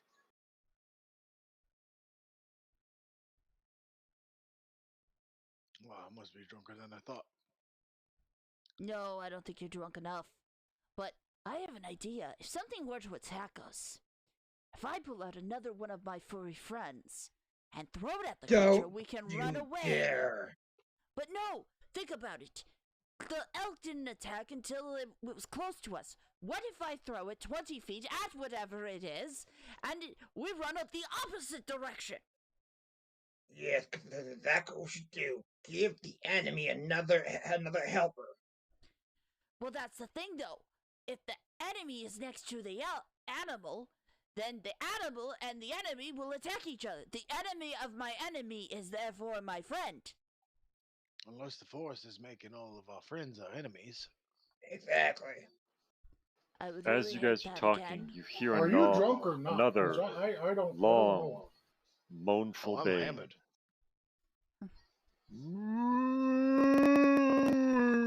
I think we Off should in put the it in that way. distance. The sound Those seems to be things are scared of louder it, which and apparently closer. I'm not drunk enough. Takes another huge swig.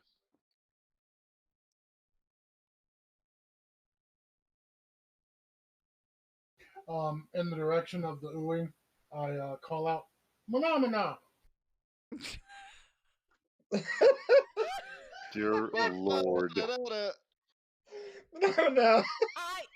It took so much inner willpower as me as a player not to do the response to that. And I can just picture, for no apparent reason other than just because, the desiccated corpse of the elk's head picks up and goes, mana, mana, and puts his heads back down. Yes. Yes. What I was thinking of was just like,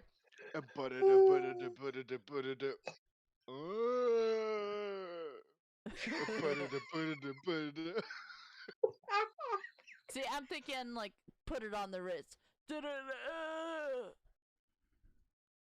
Sorry, I may have watched Dr. Frankenstein recently. If I you just feel Young blue and Frankenstein you don't know shot where his to head go recently. to, why don't you go where fashion sits? Put it on the wrist. Sorry. Not my bit, but still funny. Yeah. This is so beautiful. Oh, best one shot ever. Wait. No, you're not a paladin. So you're a cleric. Yes. So none of you have Abjure the Dead. I hang on. I might have something. I do have Turn Undead thanks to my channel Divinity, which I did not use. As an action, you present your holy symbol and speak a prayer censoring the undead. Each undead that can see or hear you within 30 feet must make a wisdom saving throw of a DC 13. If the creature fails, its saving throw is turned for 1 minute or until it takes damage. A turned creature must spend its turns trying to move as far away from you as it can, and it can't willingly move to a space within 30 feet of you. It also can't take reactions for its actions.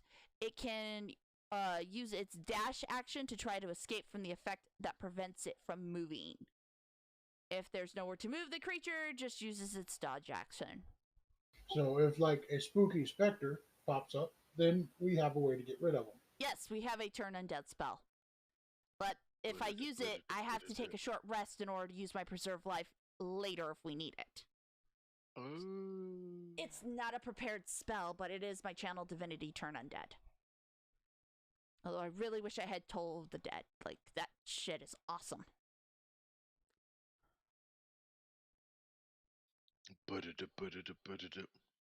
But Toll of the Dead's not here now. I'm not high enough for Toll of the Dead. But I do have high enough for Turn Undead. So yeah, we got a Turn Undead spell. Do you need me to cast it now? It'd probably be best to wait until we can see him. Fair. Onward to the moaning. I thought we were going away from the moaning. And that the I just moaning was wanted to keep following going the us. direction we were going to go. I follow the leader. Like, we're already walking one way. Why would we change direction now? I have to say that this drawing that Zard has made is just creepy as hell.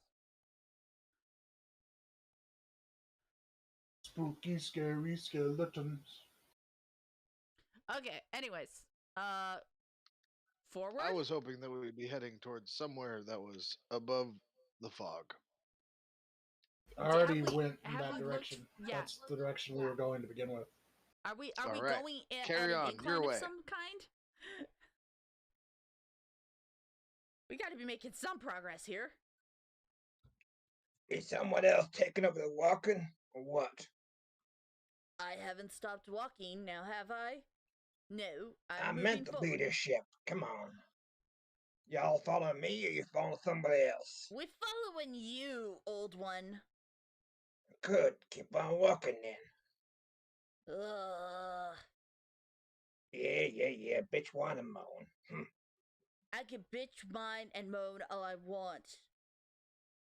My stomach's upset. Shouldn't have taken that drink then, should you? I've been drinking water this entire time. I'm drunk. Yeah, It's but the rabbit that's Well- drunk. question drunk. for you. You still taste iron in your mouth? Yeah, it's weird. Takes another Yeah. gulp. One thing that I noticed is that flavor's never gone away. really kind of annoying now. Well, actually, now that you're mentioning it, it actually has. Oh. And he, takes a notice, and then he goes and pulls out the water screen and takes another sip of water, and sees if that effect happens again or not. Nope, seems to have passed whatever it was. He drinks, and he keeps on drinking for a little bit till there's like maybe a fourth of water left, and he kind of looks around like, okay, I'm gonna again roll perception because I want to see. Maybe I'll notice that something's different. Who knows? Take note of this in my book again. All Like right. smack my lips together. Yeah, no. Liquor again. Will the 20 pick up anything different or no? So, a good, 100 feet off, maybe more, in the treetops, that movement that you couldn't spot before has now become more prevalent. Your sight actually managed to pick up on movement of about half dozen, maybe a dozen large, multi-legged bodies in the treetop canopy, just running in all directions away from you guys. Directly opposite direction of the long, low, baneful mowl that you keep hearing.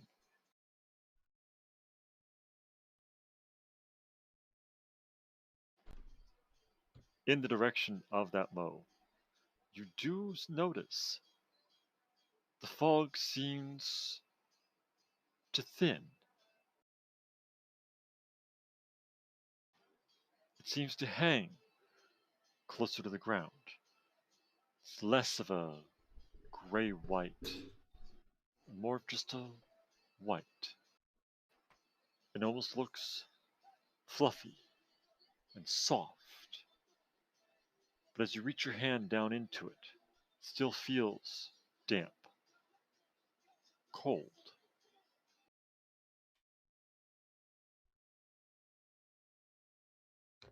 And I'll dump out another little bit of my flask for the homies. he'll go ahead and make mention of what he's noticing, that the flavor of the water is normal, that the iron flavor is gone, and that seems something has changed, but he's not quite sure what. He just noticed that things are better, or at least seem better.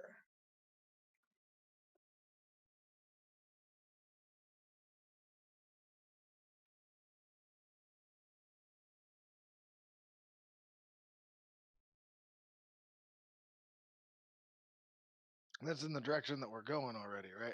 Mm-hmm. All right. Enemy of our enemy. Let's go. And they'll go ahead and lead them onwards. So he'll stop, turn back, and his voice will very briefly soften to kind of, all right, now we can keep heading away from the moon, and I think that's the best thing. But I mean, we might be wanted here forever. Maybe. So, as a soldier, I will tell you, Hmm? you got a rough estimate from the number of the large bodies you saw leaving, scattering in all directions within the treetops. That was just in a local area directly around you, was somewhere in the ballpark of a half dozen to a dozen of them. You would guesstimate that if you're in enemy territory, it's likely, easily, that there's more, a lot more within this forest.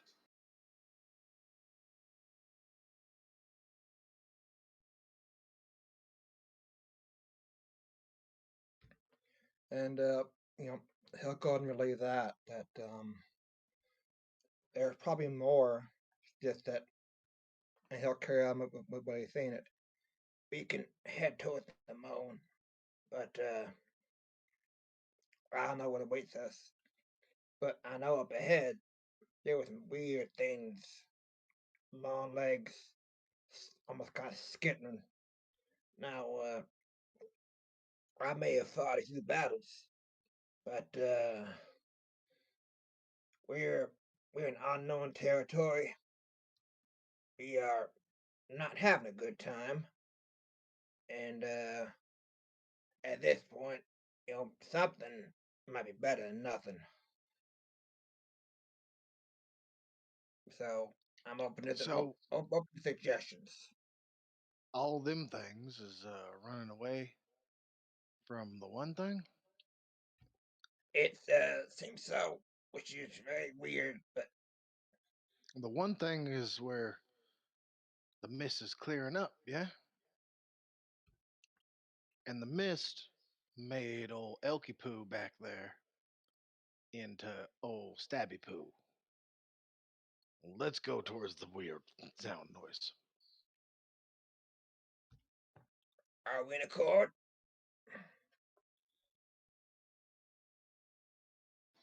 Well, Takes Keep is another giant currently in the swig. bathroom, but I would assume that Glenn would agree.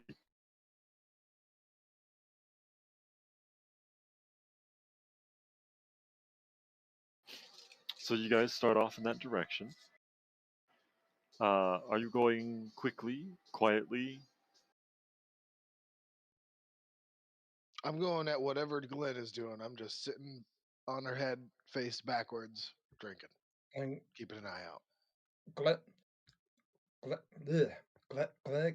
agrees, so we got that much.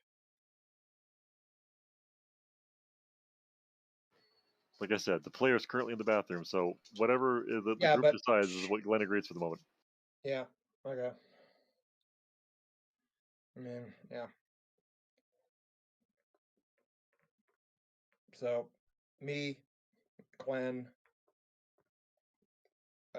Kermit, you made your opinion on this yet or no? Same direction. Tally forth. I was going to say, have I started traumatizing people? Is that what's going on? Because everybody's getting real quiet. I haven't. No, you're fine, Zard.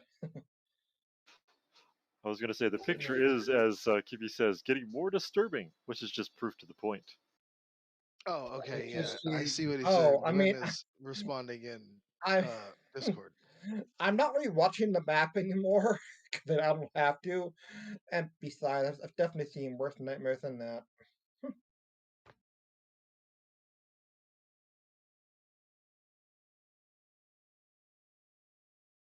Sally Sorry. forth Dark nature. onto the future. Okay. You guys proceed onward towards the baneful sound where the mist seems to be clearing. Good, like 5-10 minutes of walking. Every now and then you hear again, louder and closer.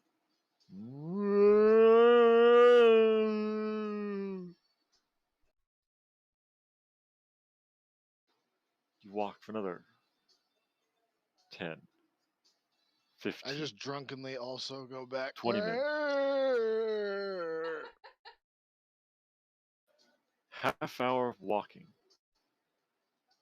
You faintly, distantly start to hear, very lightly, as if carried on whatever imperceivable air or wind is in the air.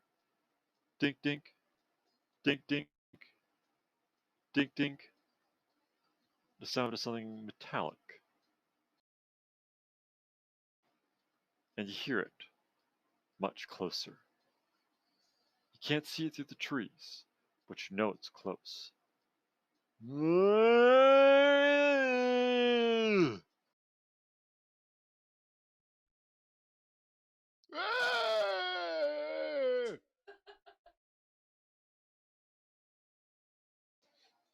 I think we're playing Simon Says, guys.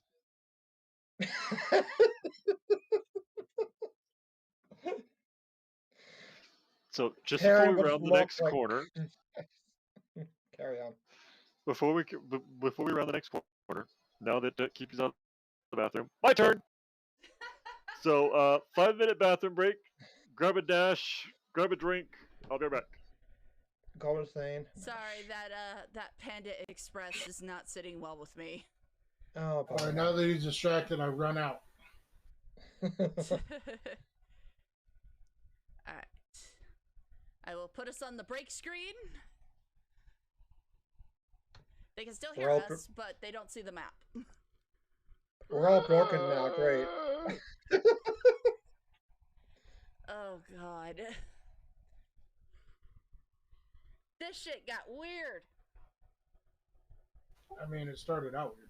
Yeah, this was an improvised, out of nowhere, one shot that, luckily Zard was very happy to do. So, hey, big round of applause Yes. to Zard. Thank you, because this is certainly good viewing material for how strange Dungeons and Dragons can get. And the best part is, it gets stranger than this. We're not Yeah. even at the big bad yet. Like, Exactly. the but only thing we fought is my yeah. giant elk. Yes. Yeah, like it's yeah. a bunch of random characters that we all just grabbed in a random world that somebody pulled up, and we're just like, yeah, let's do it. Exactly. My brain just went to the weirdest place. It just fucking started playing Barbie World in my head. I know. It's a D&D Oh, world. oh God. Imagination. It's your creation. Okay, I will admit I have a new rule now. I am not eating Panda Express before a D&D game. Good. I Good like plan. Panda Express. Well, Zard and I were like craving it before games, so it's like Mhm, it's right there. As mhm. I was saying, like prior to stream. I dig the orange chicken and chow mein. Chow mein? Oh, chow mein and broccoli beef and teriyaki Where's your chicken. problem? You got vegetables. Mhm. Yeah, you know what? I mean, I admit, I also had some roughage earlier today as well, so that might be part of my problem too. for me, I actually I've not been to a Panda Express in a long time. We do have this rather expensive Chinese place nearby called Yangtze, and they do some fantastic broccoli beef with water chestnuts and some nice steamed dumplings. Oh,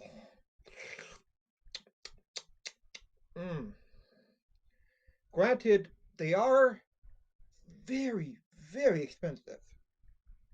So, There's this place that I go to all the time here, and well, I don't go to it all the time anymore, but I used to. They have one over in Eastern Washington. They have one over here somewhere. I'm not sure. It's called the Mongolian Walk. Oh, I've heard about that. Was the best fucking Chinese food I've ever had. You just go, like, you fill up your bowl with like whatever you want in your wok and give it to them. They fucking do that shit up right and then give it back to you. It is That's Mongolian so food. good.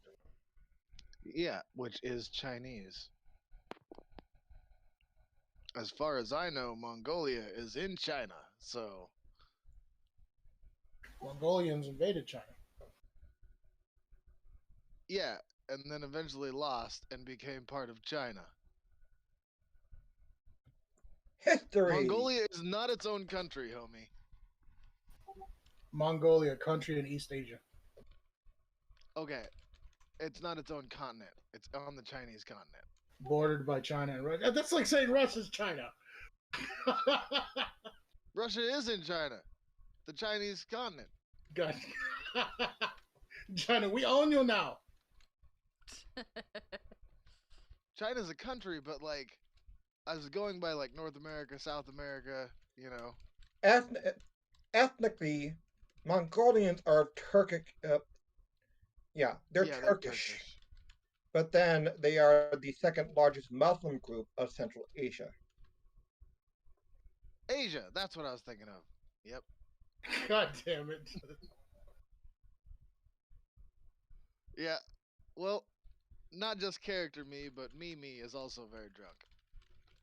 Me, me, me, me, me, me, me, me, me. Me. Uh, No, but I thought Mongolia was also. No, it was Genghis Khan from Mongolia that has heritage throughout like 55% of the population of the world or something like that. He has a lot of descendants throughout China, but it's because of his invading and pillaging. Yes. And It's all the lives. race. Yeah. But like I'm pretty sure I don't remember what the exact statistic is, but I'm like leaning strongly towards 55% of all descendants on Earth have Mongolian or have a At some point. blood from Genghis Khan. It's like that. It's like that thing where it's like all Black Americans have blood from Thomas Jefferson. Alrighty. Do note that, everyone can still hear you guys, but cool. Zard's back. Yeah, Yeah, I mean, care. we can edit this out later, right? I mean, if you're offended by like historic happenings, no, that's different. That's like us saying Christopher Columbus was a terrible person. People are like, oh, how dare you? He was a terrible person. Like, he was a terrible person. Was a terrible person. He really was the worst fucking person ever. Like statistically, yeah, he was a shit person. Yeah, no, I get that. It's just like, oh god, we're stepping on territory where we're going to offend people. Oh no, offending people. It's not something I've never done before in my entire life. Alright. It's like almost 1 o'clock in the morning. We better keep rolling. KST, I'm gonna send you a link. You should watch it sometime. Okay. I watch a lot of TikTok, so one of my favorite TikTokers goes, This is longer than that. this. I hate the robotic voice that is on TikTok videos. No, it's not. She doesn't use a robotic voice. It's actually her voice going, they do not like this when they're explaining, because I don't know their proper pronouns, when they're explaining, like, how should I put it? When they're explaining, like, historical events to go against someone's argument for something to make them seem like the better person, and they're like, no, that's not true. That's some bullshit you're spouting. This is the actual article, and this is the actual history of what happened. And the person rebuttals in a comment at some point, and their response at the end is like, they did not like this. It's a weird thing, but yeah, I'll check out the video. So, lunch is good, dinner was better. Anyways. I can't PM you stuff unless you accept a friend request. Oh, really? Oh, yeah, you have your set up so that nobody can respond to you unless you accept their friend request. I could have swore I had it set up for if I share the same server with somebody, they can send me messages. That's weird. I'll go fix that.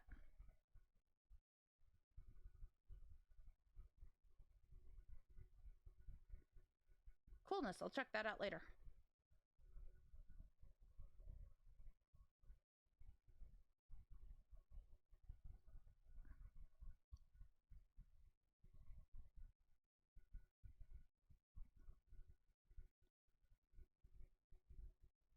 Oh, wow. Okay. That changed.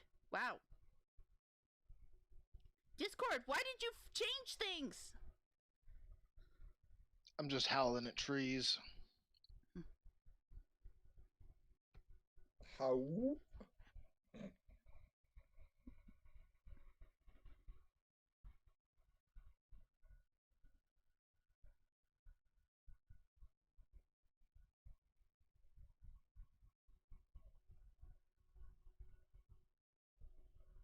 Oh!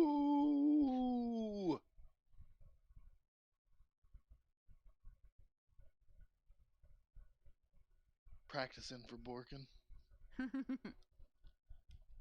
Zard, are you ready, or are you still I'm ready. I'm just messing with my artwork. Yeah, we're Oh. waiting on you. Yeah. Dungeon Master? I mean, yeah, I believe that the we're howling and moving. the I'm the just general rolling. the general consensus of the party is we're going to head towards the moaning and creature noises because why the fuck not? Honestly, my character couldn't give a shit less. He's just like, fuck it, right?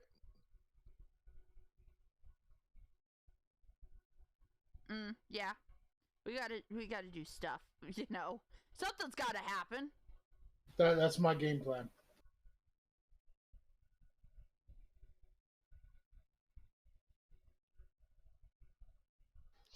So,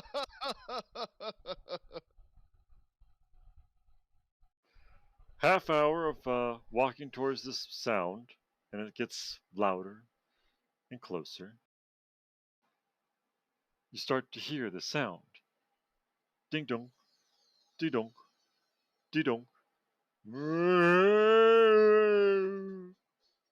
Ding dong, ding dong, ding dong.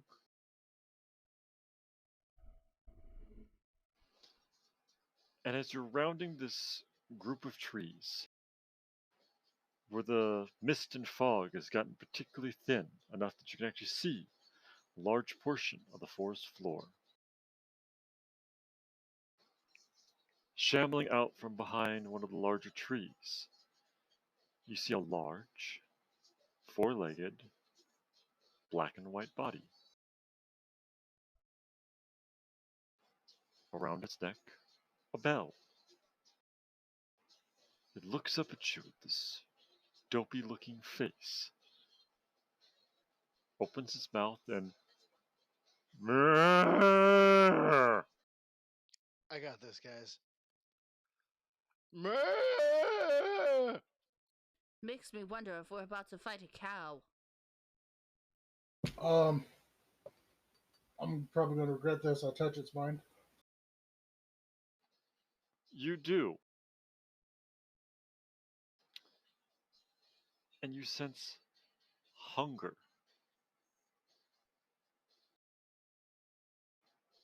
Lots of hunger.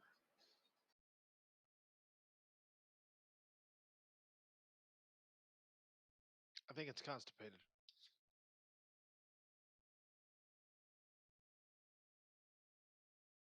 I mean, that's what I sound like when I'm constipated.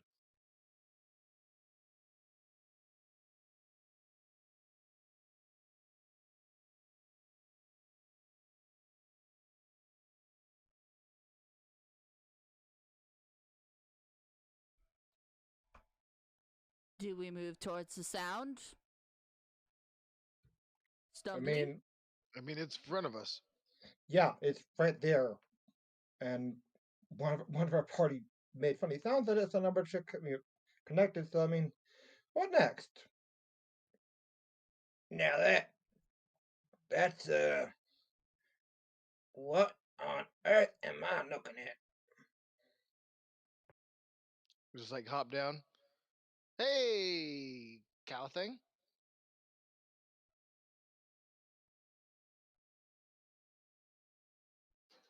Kind of bats an ear in your direction and licks its nose. Mm. I lick my nose and go. "Meow." Maybe it doesn't speak our language.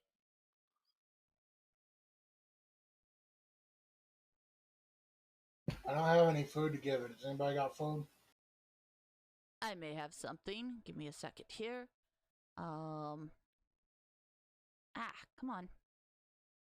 You want a shot? Oh, I don't have food. I just have a water skin. Whoops. I have rations. Oh, I do have rations. I do. I have 20 pounds of rations. I hand out a little bit of one of my rations. So, even as a cleric, at your clergy, you've had cows. You know what they eat.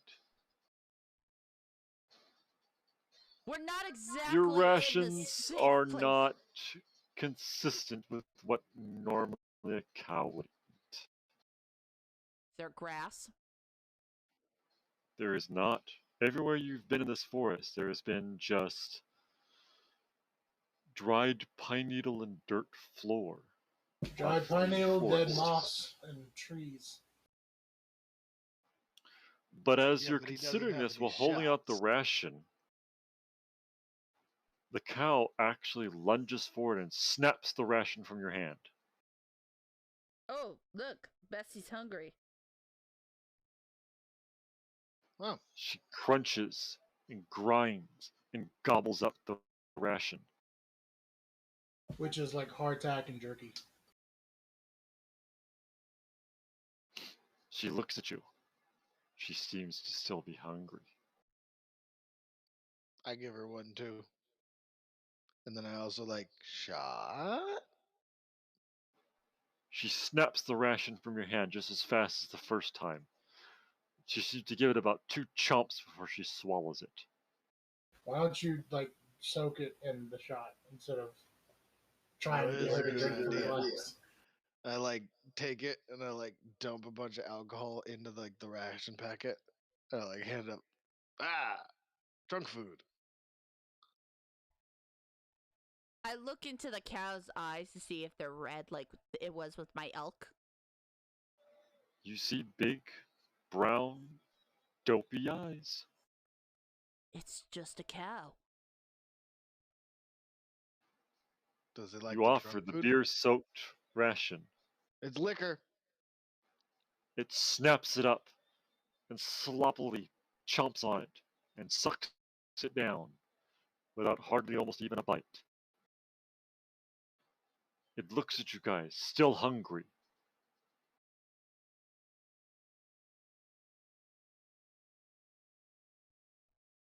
I do it again. Soak it in some more liquor. You guys just give it all your rations? No, I gave him one ration, that's it. I had 10 of them. I got 7 now. This one's also soaked in liquor, which, is my favorite. So, So, maybe it's unwise, but Perrin will try to walk past the cow creature. I fully examine the cow to make sure it is actually, honest to God, a cow. while I'm just trying to like keep it distracted by feeding it liquor rations. I want to try to sneak around the cow. Zard, is it actually just an honest to God cow? So you attempt to sneak around the cow, and as you're walking past it, the tail lazily just swings back and smacks you in the face. Smells of hay grass farts and a little bit shit. God damn. Glenn just kind of chuckles like, this is why you do not walk near the rear end of a beast like this. They will smack you, whether it be the foot or the big-ass tail. This is why you feed him first, as he's like dumping more liquor onto another set of rations. Would you stop liquoring up the cow? It's not like it's going to make you any liquored milk. Which we have been through is not good for the tum-tum. Yeah, I wouldn't drink that. But like maybe we get the cow drunk, goes to sleep, we carry on. Why do we want to knock out the cow? Why are we wasting time on the cow? Well, me and Perrin just kind of went around it. Exactly. I walked past on one side, and so far the cow has not reacted to me. So not sure if you missed that. I mean, one person kind of got smacked with the tail. Uh-huh. I grabbed Stumbly by the ears. Let's go! I lift and carry. Ow. Hey! Come on! Sorry, cow. I mean, oh! I put Stumbly It looks on at you my shoulder. hungrily. Starts to follow you. See what you've done? I just start dropping the pieces of ration as we go. Oh my god. Yep, come on this way. I don't have great food and water right now prepared, but alrighty. Okay. I guess we walk through the woods with the cow now. The cow, hungrily, almost savagely, snaps up each ration, spending less and less time trying to chew it and just swallowing it whole. I want to do an Arcana check. I suck dick at him, but I'm gonna go for it. I was examining the cow earlier, but I didn't I didn't do a roll to see if it was actually a cow before we all decided to move on. Pretty sure it's a cow. Yeah. Guidance. I'm holding you. The D4. Yeah.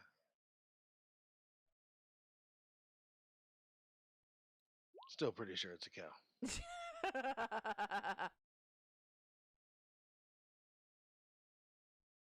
God, Zard.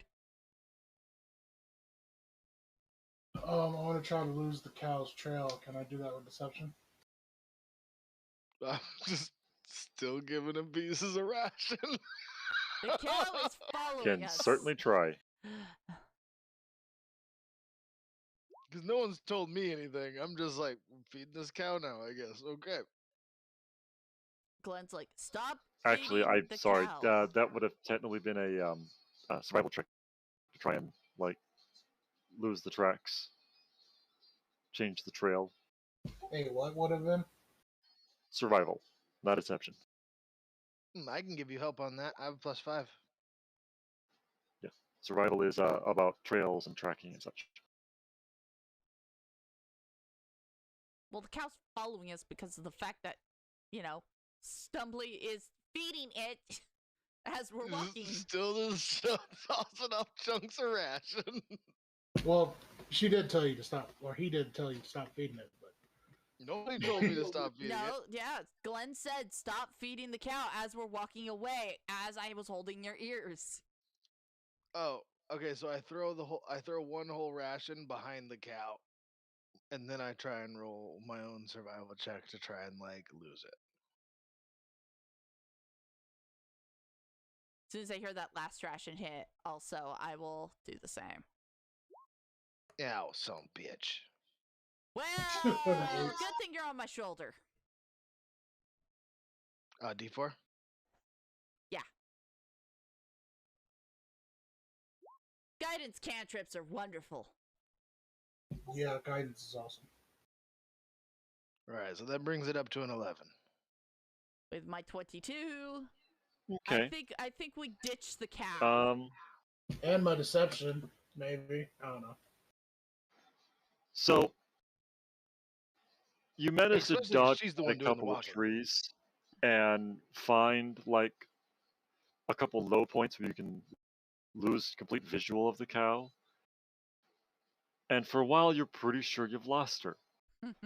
Every now and then, you hear the dink donk, dink donk, dink donk from behind you of her bell. And then you start to hear. Should I do it? Should I do the thing?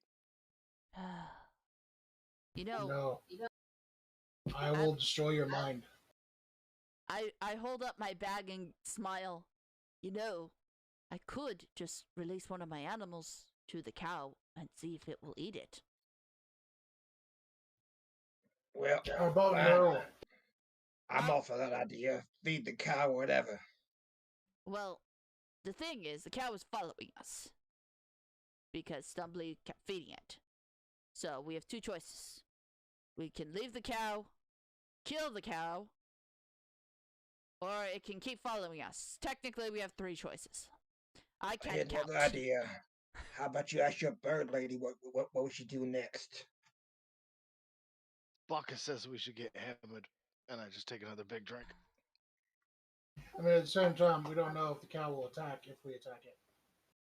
I put my hands together and kind of like a little, my fingers pressed against each other, let out a nice big loud sigh and going, the Raven Queen works in ways that are very mysterious to even me. But she is about fate. I don't. She just likes murdering. She's about guiding when you die to the next section Oh no, of she's life. just about making death. And now you see why I don't like the dumbass bird lady. Come on, let's keep on walking. You know, next time you get So, injured, as you guys are arguing, I'm not healing you. from in front of you, you hear a dink donk, dink donk, dink God donk, fucking damn it. and the cow steps out from behind a tree in front of you guys. Moo! Looks at you, those big, brown, dull eyes, and goes, "Moo." I take my rope out of my bag. It I still walk over looks to the hungry. cow. I put the rope around the cow's neck. Let's go, Betsy. I'm feeding it while she's doing this. Here you go. How many more rations you got left? I have 6 more left.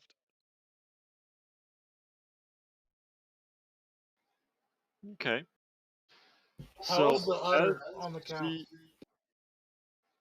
the smaller than usual, but that's to be expected considering. Yeah, I have 50 feet of hemp rope, so I just use make a small little halter for the cow. Yeah, is the cow very fat or extremely skinny?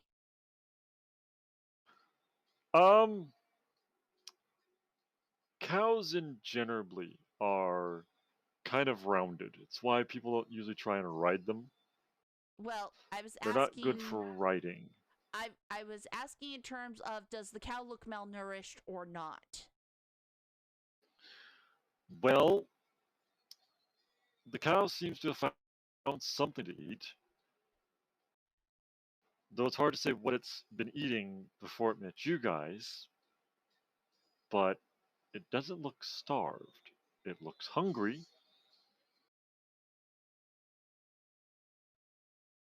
I take my water I skin. mean, it's had 6 rations from now. 6 Which, rations for a at cow, 2 that's apiece. probably not too much. Because, like, you've given 2, right? I gave 1. And I've given 4. I've given Oh, 1. So 5 then. I pull out my water skin and I go, "Does cow want a drinky?" I pull out my flask. Maybe No. he likes this. No, water. Well, Water. I like this. Take another big drink. You can drink that all you want. And I've been soaking all the rations in alcohol. I kind of lift the head of the cow just a little bit and drop some like water into my hand and then just kind of hold it there and then kind of feed the water through my hand, not from the water skin itself, to the cow. Okay, you do that. And as the water fills your hand, the cow reaches forward, sniffs it, and then snaps at the water skin and bites it and gulps it down.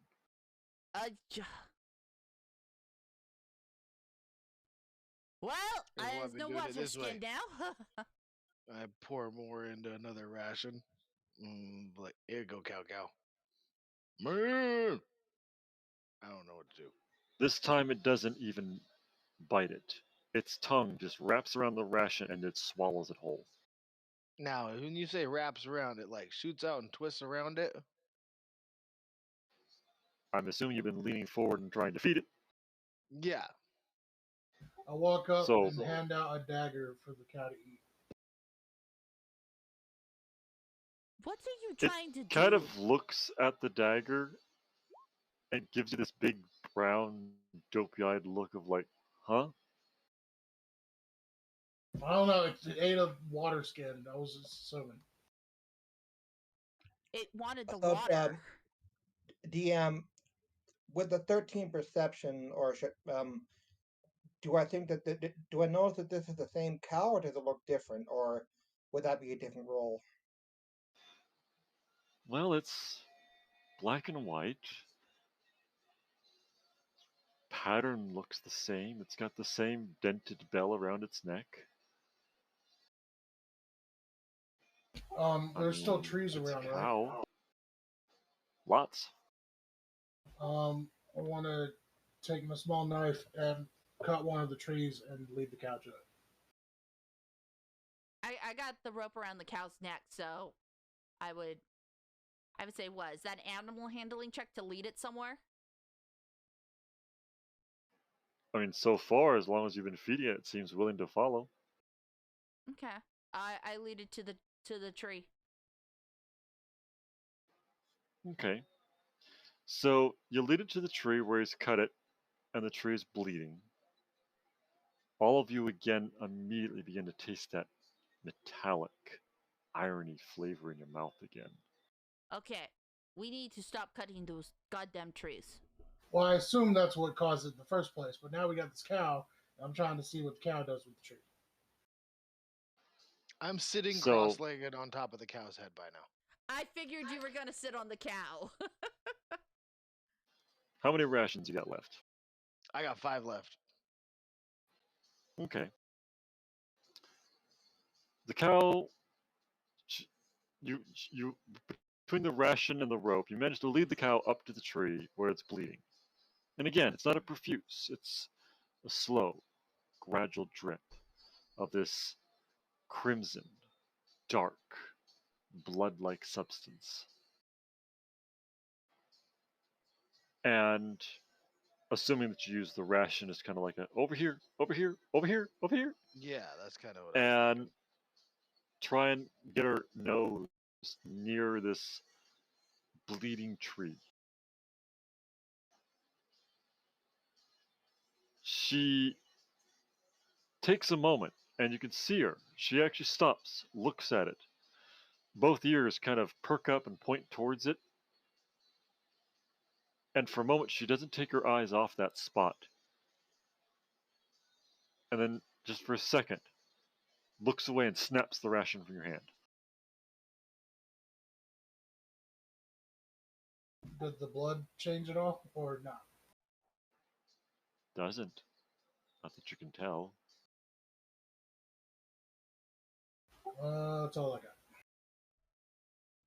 Cow don't like blood.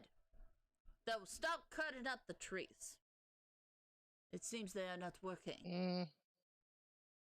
I don't think that's exactly what I gathered from that. See, Seemed the cow interesting, looked at the blood. but it didn't It seem...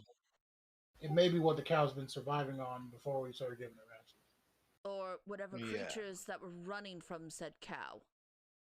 I mean, we didn't really see what those were in the trees earlier. Running.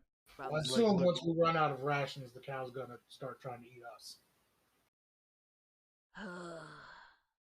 You know, I could just pull out one of my creatures from the bag of tricks and just see if the cow's gonna eat it. I mean, you can do that all you want, but just don't do it around us. Fine. How about Yes. everybody walks Does- about 40 feet from where the cow is, and I begin to tie the rope around something to kind of anchor the cow at the spot that we're standing at, like either around a tree or around a rock or something that like can get the cow to stay in one place.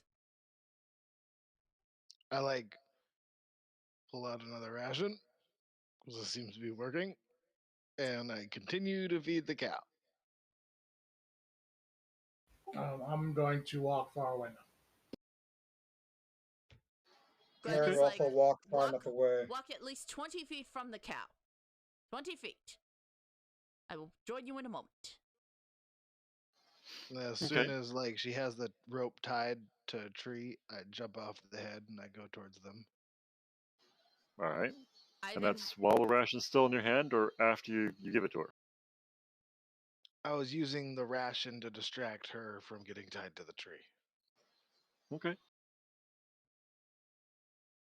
Glenn is going So you basically to... fed her another one as she's getting tied to a tree, which Yeah. she happily takes from your hand and gulps in one bite. All right. I pull out my bag of tricks. I stand by everybody. I pull out the fuzzy thing and I throw it 20 feet towards the cow. Now we run? We see. Well, the cow probably going to teleport in front of us, in which case we'll have the cow in front of us and whatever behind us. Yes. So we So- watch. So Right. negative. Wow. Let's see. A 3, so that's going to be a badger. Regular or giant? Regular. Okay. It is a So, regular. I'm not It is gonna a be. regular badger. You throw out the fuzzy ball as it arcs through the air and then finally lands on the ground, becoming a full-fledged living badger. The cow shifts uneasily to one side as the badger emerges. And as the badger sits there and tries to figure out what the fuck is going on, the cow just like shifts her weight to one side, picks up a hoof, and then brings it down on top of the badger's head. It's got an AC of 12. And then eats it. Oh! Yeah. You feel your bag diminish. You know Do that from the way again. That was it kind of feels cool. It had 3 hit points, that so it's fair. it will not come back at next dawn while in this forest. Oh dear. Well, Do confirmed. we really want it to come back while we're in this forest? No. Well, that confirms 2 things. 1,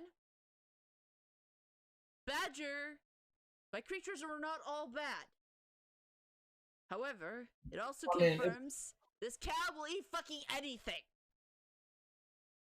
That doesn't confirm the creatures were all bad. Your creature didn't turn bad until it took a little while. That thing killed it immediately and ate it. That's true. By the way, after it ate the badger, it's been trying to walk closer to you guys, but it's gotten to the end of its rope. Well, we are 20 feet from it, and it's 50 feet of rope, but if you think about it, because I had to wrap it around a tree. 20-foot circumference of Yeah. tree. So so it had about, and I had a little bit wrapped around as a bridle around its head.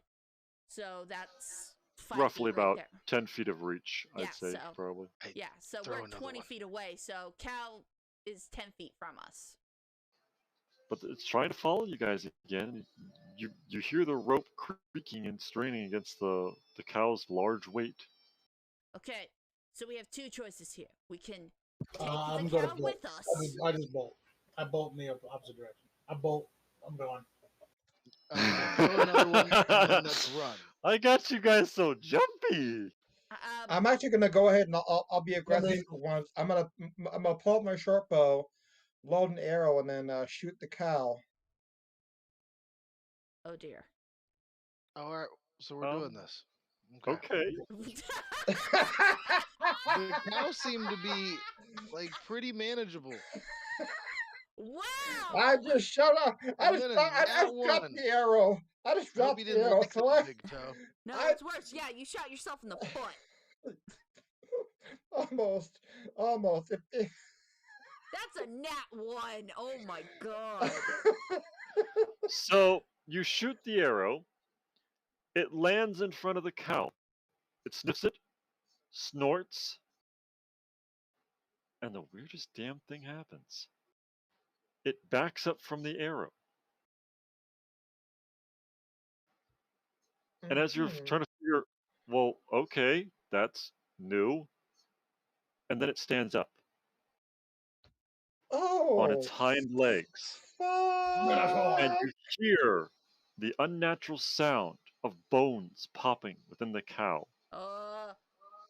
We need to And run. as you watch its arms realign to its new standing form, you hear the cracking of its front hooves splitting and becoming jointed fingers. Ooh. The bones continue to pop unnaturally, reshaping itself.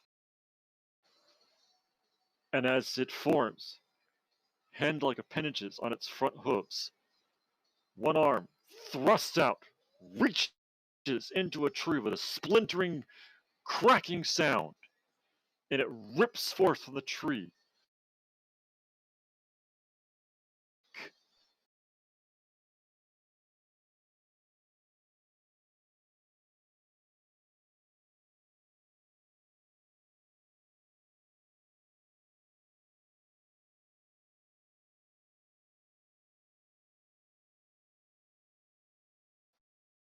Throw another ration in it.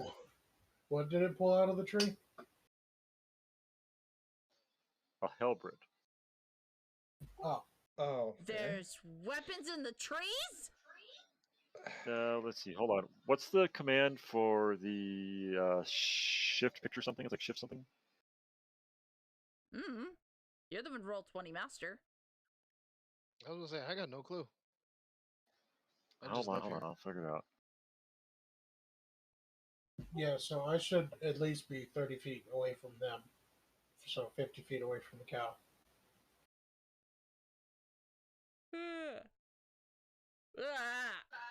Sorry, that was a yawn that escaped.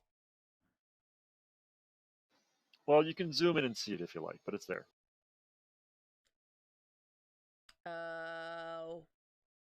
Where? Okay. Are we on the Are same you I see it. talking this I right see here? it. Oh, I'm there. assuming next to me somewhere. I'll be honest, I like I how have it not moves. seen me on the map this entire time. We Well, you haven't have to put you pull on out the your map token. this entire time. Put like a red dot on it. Not a red dot, preferably like a blue dot for the green background.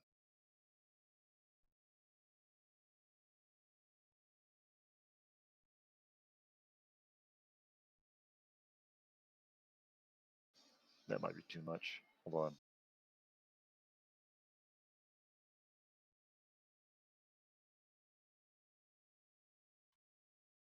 I pulled myself out onto the map like at the very beginning, and nobody else did. I don't know how to do that. Go to your Hold journal on.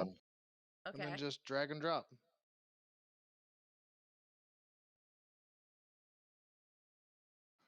She doesn't have a picture on her token. Nope, she does actually. I'm sorry. Who doesn't? Assembly, Kermit, Glenn I all do. don't. Ah, okay. It's fine if they don't. It still just shows up as the little token. Well, the name's all wrong too. What's the name you got going for your guy? Meh.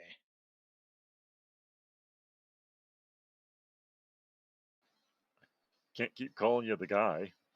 The name on the sheet is all wrong. Aaron? Oh, yeah. I do not know why it's showing up as that name. That's the weirdest thing. You can change it. Yeah, click you have on- to change it. Yeah. Click on the journal, which is the tab on the if you look on the right Too at slow. the top. Oh, there I am. Okay.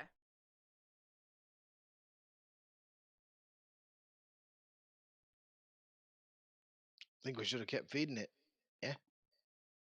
Possibly. I love how the cow's tail is wagging. And the axis.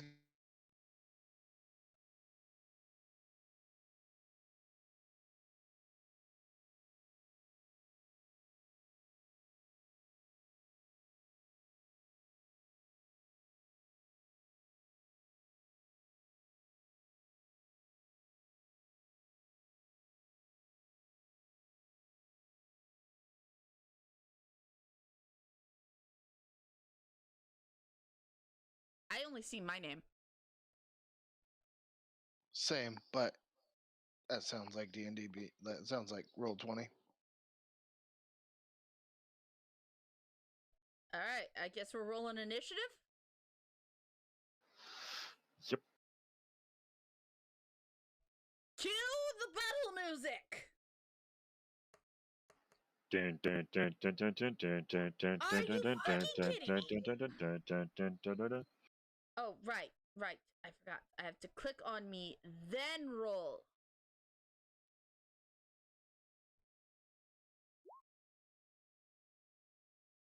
Good thing I got a +5.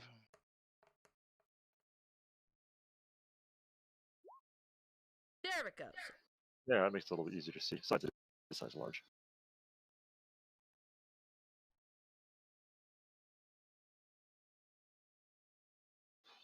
All right, I think we're missing one person. Who we're missing? Measy. Because yeah, you. I just rolled it and forgot to click on my thing.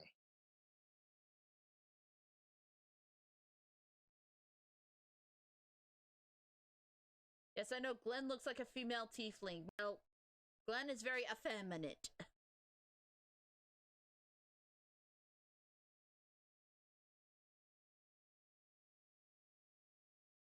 Also, it was the only token I had available at the time. I'm gonna try a thing. So if it shows up weird, I do apologize. I'm hoping to get an actual character picture here. So It's okay. If you go to the bottom where it says "as," you can get your character picture to pop up a little better. Oh yeah, I remember you posted that earlier. Yeah.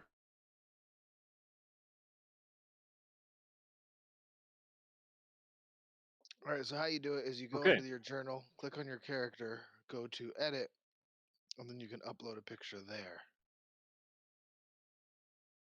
So with the thing that's your character sheet, yes. Oops, that took you off the turn order. My bad. Hope you remember what it is. It was 18. Oh, it was an 18. Yeah, it was 18. yes, but I deleted your standard token. So I can pull out a proper one. So hold on. There we go. The token's there. I see it. There we are. That fixes it. So who are we missing? Stumbly, I think. The rabbit. I see me on there. Yeah, he's right in front of you. Oh, okay. Did not know that was an actual character. Mm-hmm. Yeah, it's not what my character looks like. It's just a different token that I use for a different character, but it's what I had, so it's what I And used. I believe we're all good. Yep, we're all here. Okay. The Hell Cow stands before you in all its gruesome, horrific glory, ready to do combat. Its large black blade in hand. The tree looks none the more injured, but you see on the tree that you cut just moments before, it's beginning to ooze blood faster and faster, a pool of it beginning to form at the bottom of the tree. The cow itself, a pinpoint dot of red light, begins to glow, and it's now not so brown, dull eyes. Oh, fuck. We pissed off the cow! She'll get fed in it. So, top of the initiative is Pren. I'm gonna go ahead and just shoot. Let me think about this. Ooh, I should probably Well, pull out a calculator. That would help. That might help. So I can't shoot past Stumbly because that would. No, you can shoot over him. He's tall. He's short enough. Oh, okay. I'm tiny. I'm only 2.5 feet tall. Then I'll go ahead and I'll knock the arrow and hopefully hit this time. Yeah, or you can move diagonally to get a little closer if you need to, or further away to get some space. Like, you can move without attacking first. Point enough. It's just that I should be able to shoot over Stumbly, right, DM? Yeah. Okay, cool. Yes. Size medium firing over size small is no problem unless the size small has something to be in the way. Like a giant horn on my head.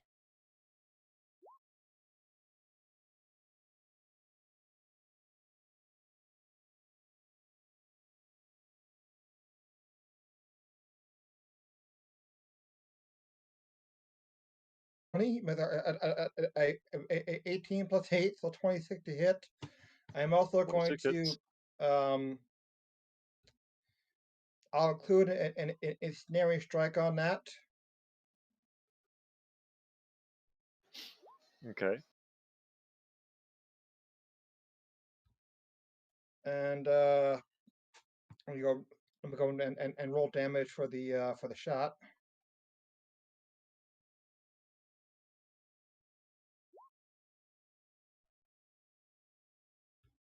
So that's 8 damage to the cow, and it is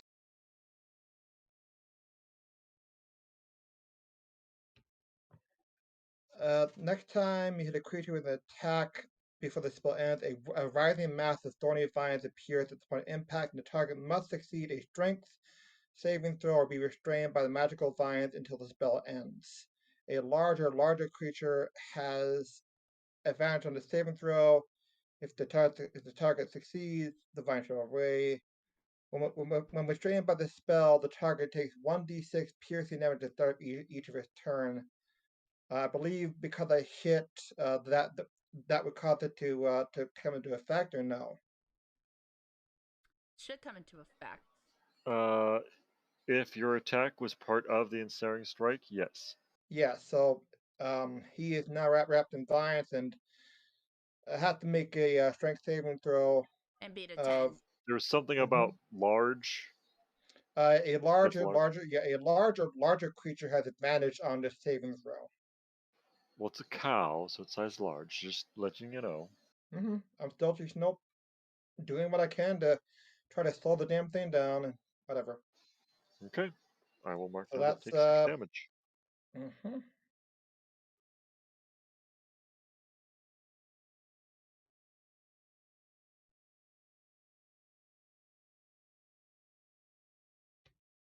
Okay, now hold on. Sorry, I think I goofed it up. Never mind that second ensnaring strike, because I think the first one I rolled was okay, hold on, brain. Sorry.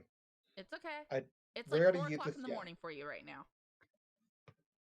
Yeah, just about.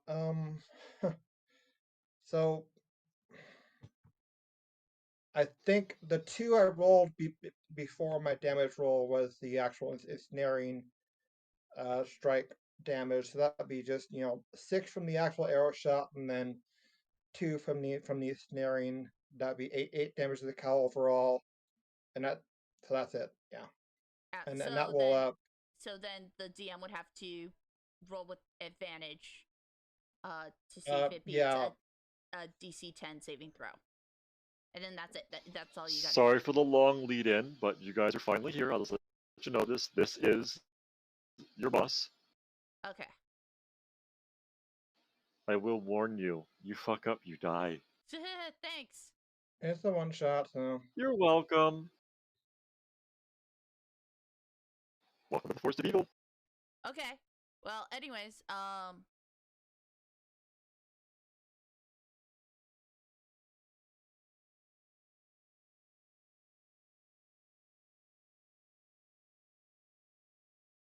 did it save? What, my turn? So. No. The save is on its turn, isn't it, to try and get out? It's not being very specific. I'm looking at it right now. While restrained by this spell, so here. All right. You have to roll to see if you save against being restrained. So then on your turn, you can roll to try and get out. Yes. Okay. Yeah. So it needs a saving throw right now. Yeah. It beat it. It's a cow. Well, it also had advantage, so I could have rolled advantage, and I could fish just to see. Is roll 20 being kind? Oh, look. No, wait, I'm using the wrong dice. I'm supposed to be using my other dice. Damn it! What happened? Zard's been using his actual math rocks. He wasn't supposed to be using roll 20. Oh. But all right. Now you're gonna infect your math rocks with the Will Wheaton.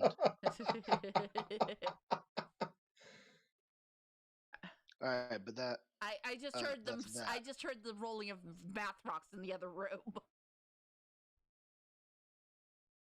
Well, when I'm using rocks the size of a lot. All right. So the cow makes the saving throw. So it that bodes well in your guys' favor. I rolled a 1. For nothing. Testing. Scaring the crap out of us. Anyways, my turn is done. Okay. Glenn, your turn. All right. Malcow stands before you. Your friend has launched an arrow into the chest of the cow, and vines and other tendrils have lashed out to try and hold the cow in place, and you see the cow just shrug it off. They snap under its mighty weight and muscle. I'm going to look at the cow, look at my party teammates, smirk, and do a guiding bolt up its ass!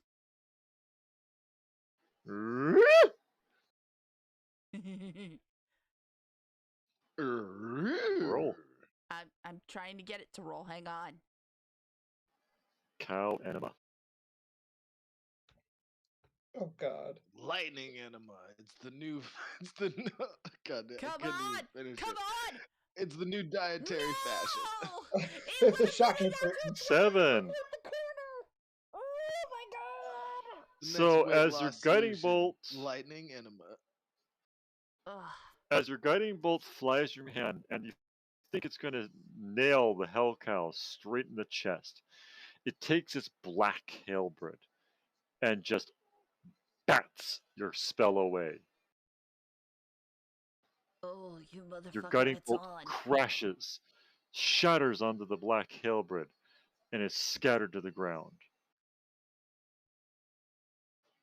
as if it were nothing more than a glass face. Well then. This is about to get interesting. Cracks neck back and You forth and got any bonus action? not without casting another spell. And I know that's a no-no. If you have any spells that are bonus action, Wait, I can use a spell? and or cantrip You level, can't do two spells. At Yeah, the you same can't time. do two spells in the same turn. you can do a leveled spell up to level 3. And a bonus action You- as a cantrip, or the other way around. You could do a leveled spell as a bonus action up to 3, No, technically you can only and then a do cantrip. a action cantrip and then a bonus action spell Mhm. by rules. I'll be fair, this is my first dungeon mastering in like a while, but I'm just recalling what me and my friends have gone off of our rulings thus far, because Yeah, this is a something lot I of just spells learned that are both recently as well. bonus Like action it and says in action. the rules, like by word, you can only use Yeah. a action cantrip with a bonus action spell. Because I think healing words like a bonus action. Yeah, healing Mhm. word's a bonus action spell. Yeah. But I wouldn't be able to like Sorry, attack didn't mean to after yawn into the doing mic that at that spell. exact So moment. so yeah, that's my turn. Other than I'm going to take a couple steps back. So okay, I was gonna about to say mind the terrain. That's gonna come into play here. Well, I'm kind of half stepping behind this tree. Okay. So, Kermit, through a couple of the trees, you watched this transformation happen. You heard the cow bellow a hungry, angry howl at them. You saw it take hits and shrug off spells. What do you do? Can I see the cow over where I'm at right now? It's got about 3/4 cover due to terrain and trees from where you All are. right, make a 15 intelligence save. Okay.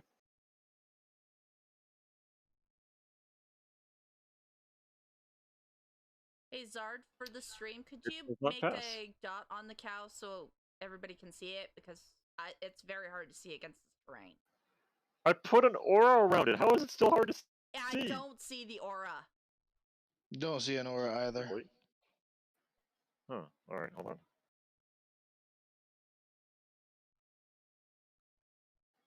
How's that? That'll do. So it takes 2 psychic damage, and on its next saving throw, it has to roll a d4 and subtract it. DC 15 saving Okay. throw. You already filled that. Ah.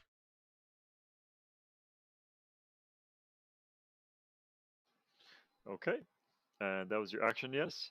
You got anything for bonus action? No, not doing a bonus action right now. Okay. Stumbly, a menacing, large, nasty-looking cow stands before you with a jagged, halberd blade. Like, take a big, long swig, put the flask away, and I'm like, it's ninja time. And I just run right at him, and I swing at him with my short sword.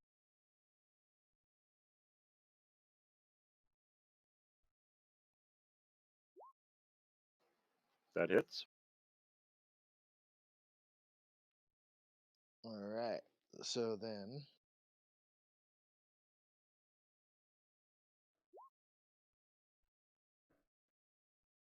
I'm gonna flurry of blows.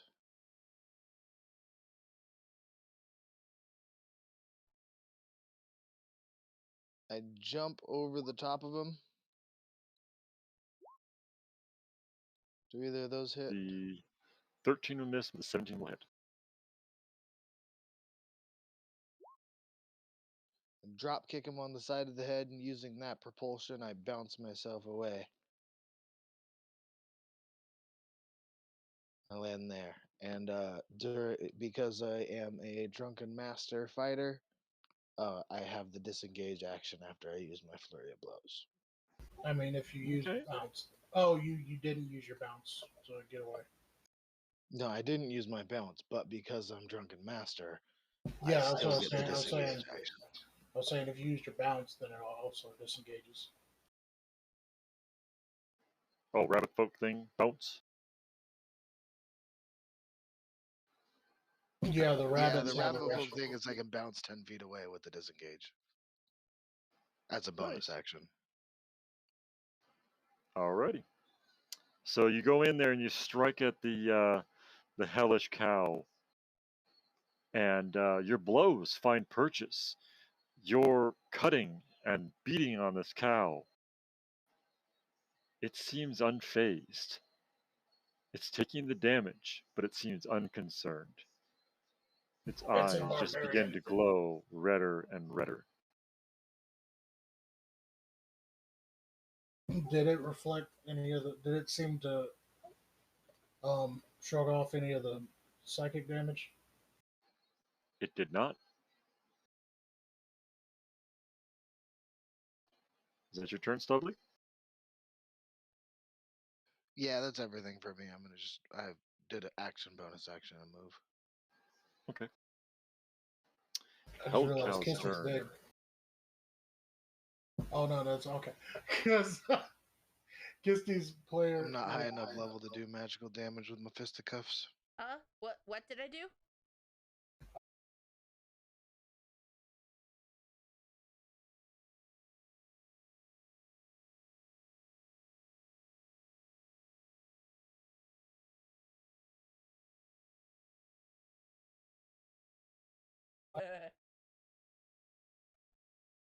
So since Stubbly seems to be the most dangerous for the hell cow right now,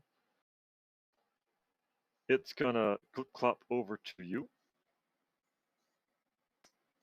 Let's see, 5, 10. Yeah, 10. It's gonna move right there.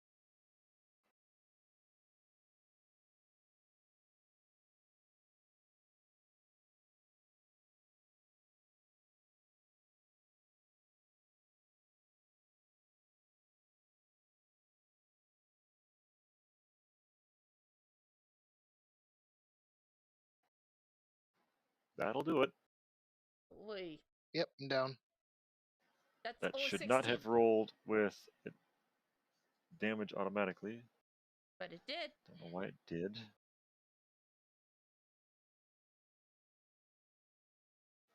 Oh dear lord, what happened? Oh no, what? What did you do?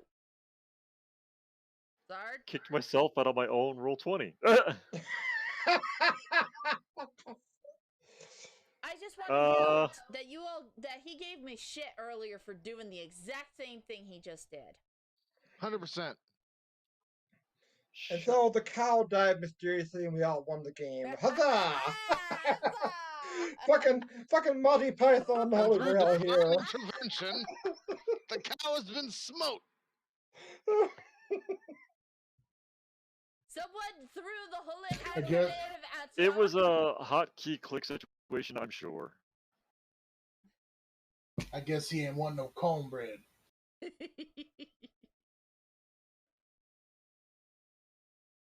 So, guys, should I summon my spiritual weapon, or should I blind and deaf this damn thing the next turn? Is a Hellbovine a humanoid? I think it's standing up like humanoid.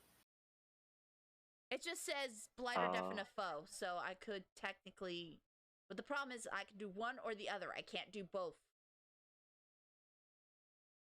Well, I'm knocked out, so I have no. You're not no knocked out. input It was on the 16 situation. damage. How much life did you have? I only had 12. Oh. Remember, I did not come into this at full health. He really didn't actually. Yeah. Maybe I should have done I another don't have healing full health word. either, but I'm way over here. So it only moved 10. So it's actually going to go ahead and move the rest of its movement. So 15, 20, 25, Fuck. 30. It snorts at one and raises its halberd for the other.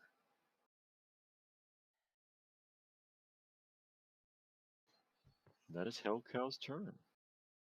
Alright. Great. A cow Pren. corners me. It's in your face. It's taking damage, but it seems to care very little. It just seems hungry, angry.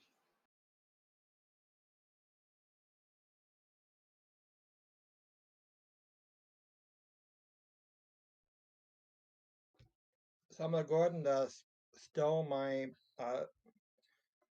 short bow, pull out one of my short swords, and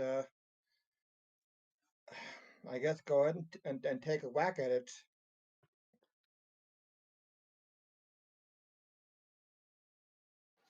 Poor Stumbly really needed some more healing before this. I couldn't do any more healing before this. Well, we were walking. You like walked cows. for a half hour. You had time. Well, here's the thing. We did take a short rest. Did you guys even roll your hit die? Did we take a short rest? I thought we agreed Yes. not to do that. Oh, well, Everybody kind of agreed on it. Said, Yeah, 'cause as part of the first 10 minutes of the short rest, you can consider the rest of the short rest a short rest. Yeah, because the first 10 minutes I did Prayer of Healing, and then we kind of took a small short rest after that. I didn't use my Channel Divinity. So technically, you had hit dice you could have rolled. Well, let me you can those roll them to now, see what it lets me and get to. yeah, we'll just say the cow like knocked you down, and stars in your eyes for a moment, like what?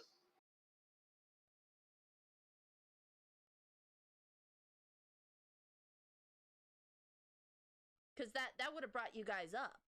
So. Okay, so roll a 23 to hit. You hit. Go ahead and roll damage. On top of that, I'm also going to Alright, I got 8 use health left. my dreadful strikes to add additional damage. So rolling sword, and then I roll the dreadful strikes.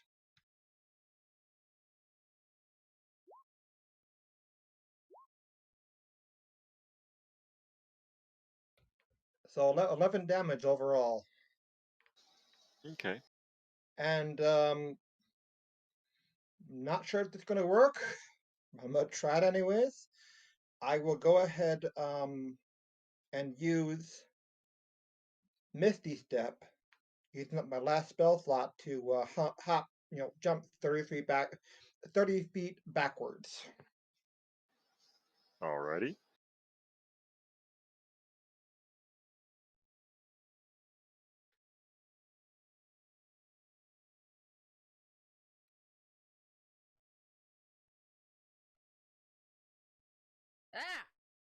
Now I did the same And- thing.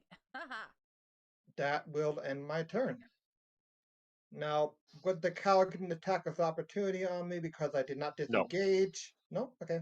Misty Then- Step automatically allows you to supersede the opportunity of attack. Sweet. Then, If you okay. moved away first, then Misty Stepped it, then he could have got an attack of opportunity. Now, if he had Mage Slayer, then he would have got an attack of opportunity to interrupt your Misty Step. Mhm. Anyways, that will end my turn. Okay.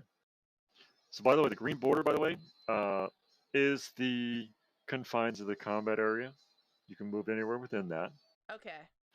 Just because A, story, and B, convenience.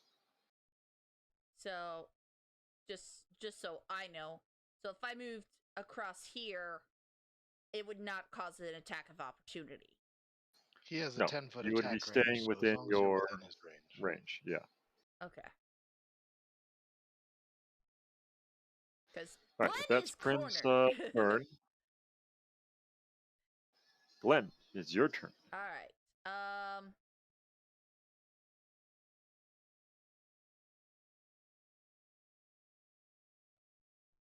If I move there, I would not cause an attack of opportunity, right? I'm just double checking. You would if you moved there. You'd be just out. You'd move just out of his range. All right, because my movement is actually 30 feet. So So yeah, if you went into this square, you would. But if you're in this square, you'd be fine. Okay, so if I was in that square, I was fine. But if I move into these squares, I provoke an attack of opportunity? Yeah. Yes. Okay. So from See, that square. any of these squares, you'd be. Okay, yeah, that'll work. That'll work for what I plan to do. So I'm gonna move there. So no provoked attack of opportunity. Ha ha ha. And right. I'm seeing No, a bunch one of too arrows. far. I'm just making sure. Yeah, that's one too far. Oh, okay. Right there? Yes. Yeah, that's good. Ah, come on. Don't move me. So many arrows on the screen. Well, the bright green is me. Okay. All right. That's green? Thought it was Yes, I realize colorblind. I'm red. Okay. Cool. I can do my thing. I am gonna look back at Stumbly, and where is it? There it is. I'm gonna cast Healing Word on them. Yay!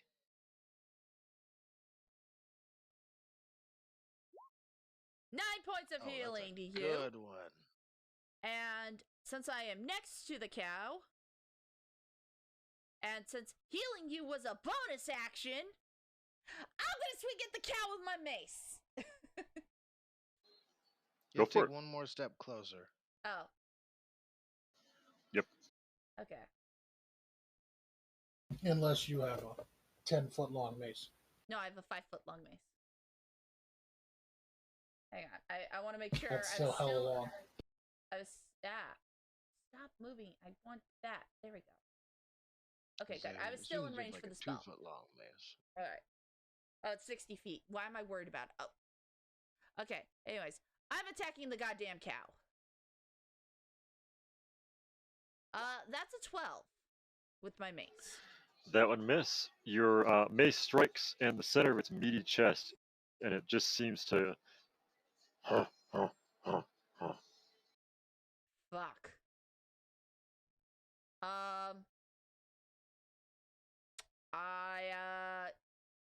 That's all I can do. Okay. And my turn. Kermit, Glenn does not look to be in a good place. Make a 15 save. 15 wisdom save. Wisdom? Okay. and roll a d4 and subtract that. Doesn't look like you made it anyway. No, really didn't. You're now paralyzed. Ooh, That baby! means I get Yeah. advantage on attacks, right? Advantage on attacks, and if you hit, it's a crit. Yes. Hell yeah. Stumbly's coming in for the fucking work, ye son. You sure you want to risk? Well, yeah, because you can go in and hit. Yeah.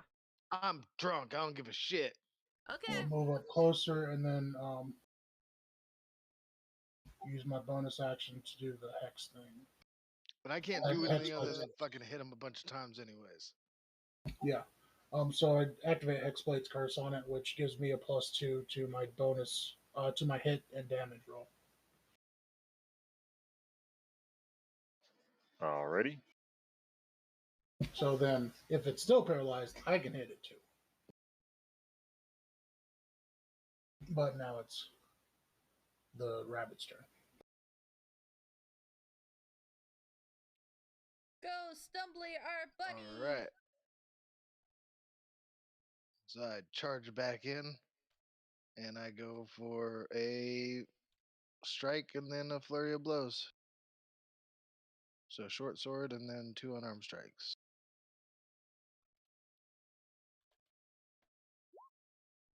I'll see if And I crit. its turn, it I gets to make a don't new crit. save, right?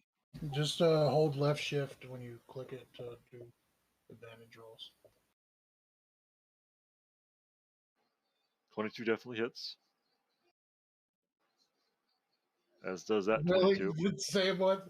And that 21. 22, 10. And it's a crit damage on each of those, right? Yeah, No. every one of them's crit. No, there's no crit for paralyzed. Yeah, there is. Crit is if they're prone. Or restrained.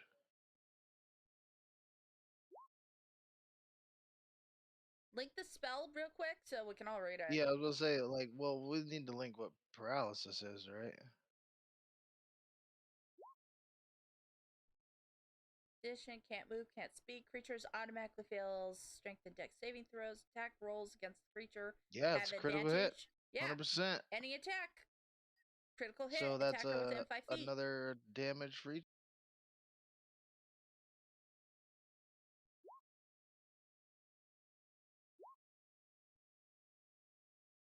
Oh, Zard's gonna have to do some math. 847, 847. It's What the ridiculous. fuck? I got 847 and then Wow. 874. So yeah, then he hops away. Pretty much back to where he was again. 40 feet movement plus 10 movement for disengage action, and he gets the disengage action for a flurry of blows.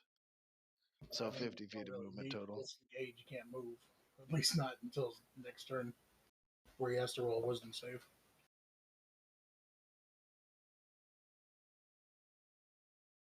Yeah, but he already fucked me up real good. I ain't gonna risk that again. Glenn's at full Okay. health, okay, and I got 18 AC, so I can take a hit if he tries, but he's gotta beat a 18. It's 34 damage, right? Stumbly's real good at the fisticuffs. Not real good at the taken fisticuffs.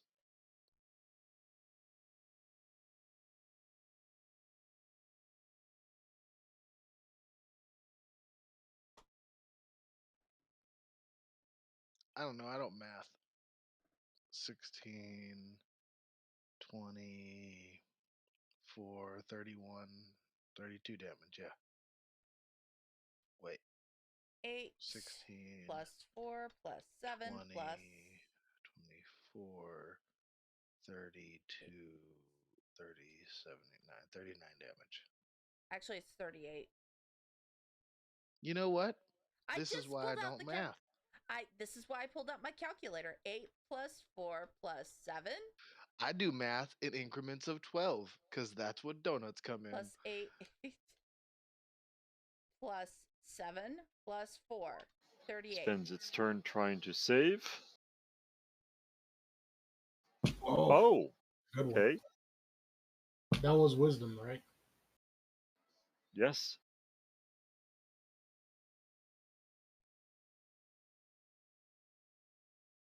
Well, damn. Hellcow shrugs off your spell. You see the nearly invisible chains that you had locked down with suddenly shatter as the cow just flexes its muscles, and its black, jagged halberd cuts the last link holding it. Is that at the end of its turn? Turns to look at you, Kermit. Oh, hi, friend. Yep. That's the last. That's the end of the turn. Green. Sup? So Primo, go ahead and sword away, take his bow out, and fire another shot at the freaking cow.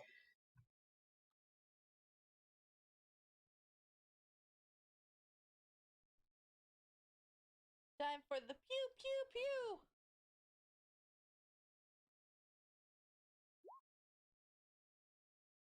'20 definitely hits. Nice shot.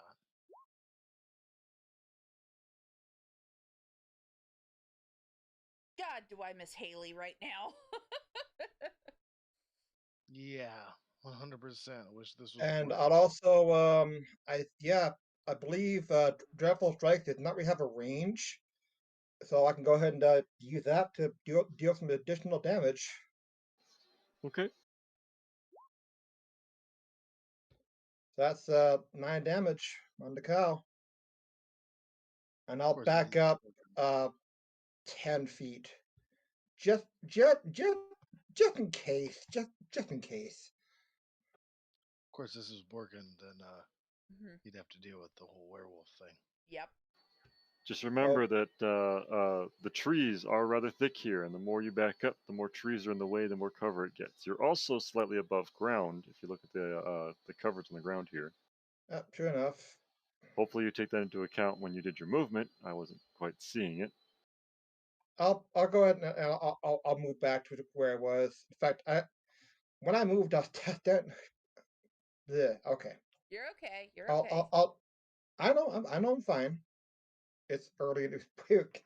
I'll move back to. I'll cancel the movement, and I'll actually get off of the top of the tree, or just whatever. Move. Bleh. No movement.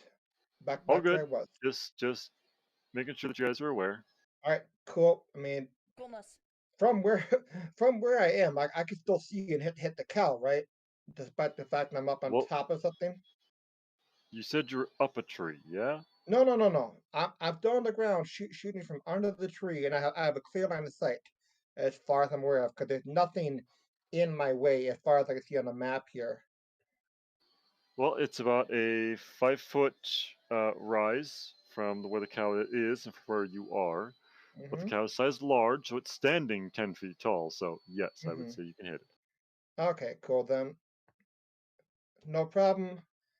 Not gonna Right. move. And my turn. Cool beans. Glenn! Cow looks unhappy. Of course, Cow is unhappy. Okay.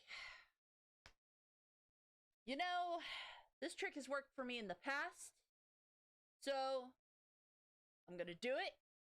It's a risky move, but if it works, it'll be great. I'm gonna summon my spiritual weapon.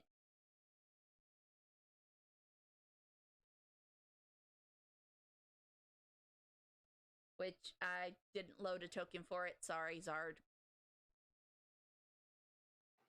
It's fine. Okay. Do you need a character sheet for that, or NPC token, or just like a token of like a sword or a weapon or Just something sword. small. Could be a dot. Yeah, just something that I can move around because I have control of its movements.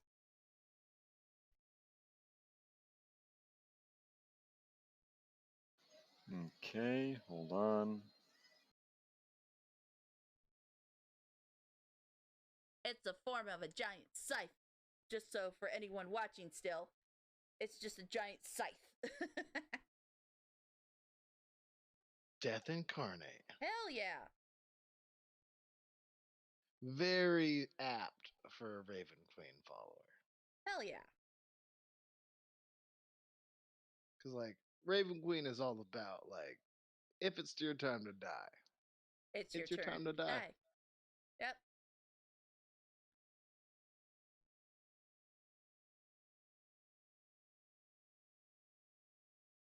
Ooh. Okay. I Can't spell scythe to save my life. SCYTHE.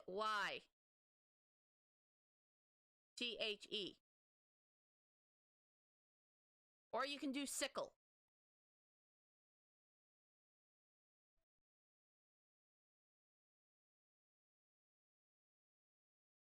Kisty also can't spell when she's tired.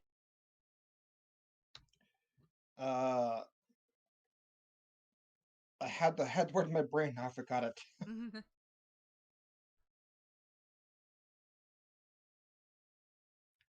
Just call it scythe. SCYT. There it goes. No, he's got something. It's right here. It's underneath me. Sweet. I can't. Okay, now I can movement. I'm gonna make it appear right behind the cow. And because summoning it is considered a bonus action, I can now attack with it. And I am.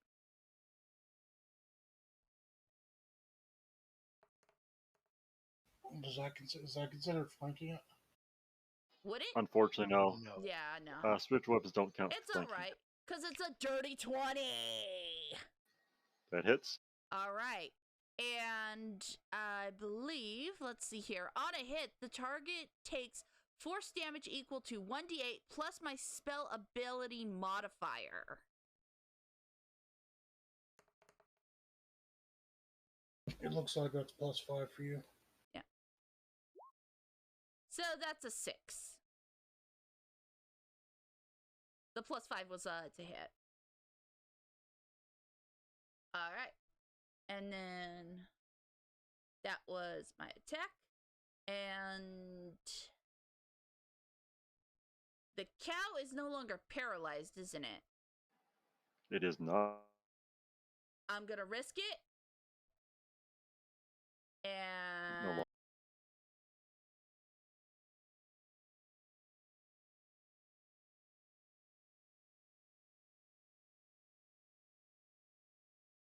leave my scythe right there. Oh, I believe that's a miss. That is such a miss. I have an 18. Ping right off the shield like fuck Such you. miss. I got my shield going. Such no. Okay. That's Glenn's turn. Yep. Kermit, your turn. It's looking right at you. I'm curious whether I should try to go for another hold or if I should try to go for darkness. Your last hold did real good for me. Hold would be exceptional, but darkness is more guaranteed. But, yeah, but you wouldn't. I don't do have good any dark darkness. vision or nothing, none of that. Like, I would completely fuck me and everybody else trying to. And I think the darkness spell actually negates it the negates dark vision vision. unless you be able have to Devil see through Sight. magical darkness. Yeah. Yeah, which Devil Sight does. See, that's what I'm saying. Either I can guarantee advantage for myself and disadvantage on the cow, or I can try to paralyze it and guarantee advantage and crits if it works. If you can paralyze them, you can guarantee me more crits. But if you do darkness on it, you can pretty much guarantee I'm not going to be able to do anything next my turn. Yeah. All right, I'll roll those dice, I guess. Zard, 15 wisdom.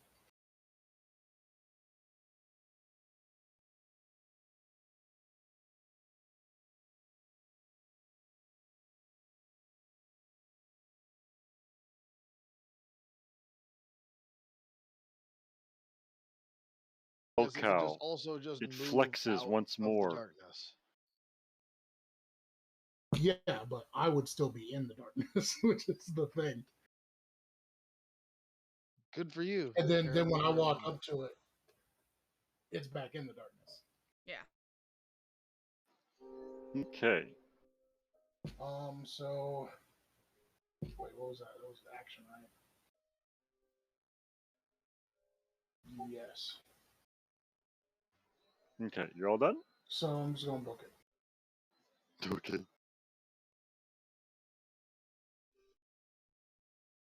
You I running don't away want again? to be here no more. I can attack this guy at range. I'm not getting up close if I don't have to. Stumbly All right, you guys might is watching realize Kermit with in little. a definitive eye.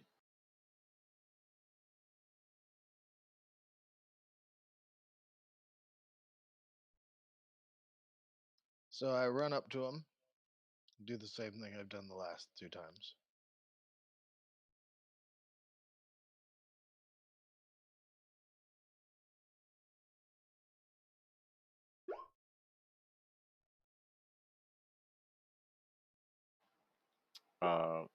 Miss. Bad miss. Oh, and that one. Oh, but I got a hit on the last The one. That's 24. good. Yeah, you strike on its meaty body, but your blade seems not to pierce its flesh, which throws you off your game as you go, punch in the teat? Which it I just seems to drop glare him at on you my for. second one, and one kick just like totally whiffs. You kick it in its udder and it just jiggles. The wiggling udder. And then I dish dash away, making the moves for the runaway part. Okay. That was 6 stumbling. hole Then DiMaggio. Wonderful. How something is it better than looking nothing. now? Say what?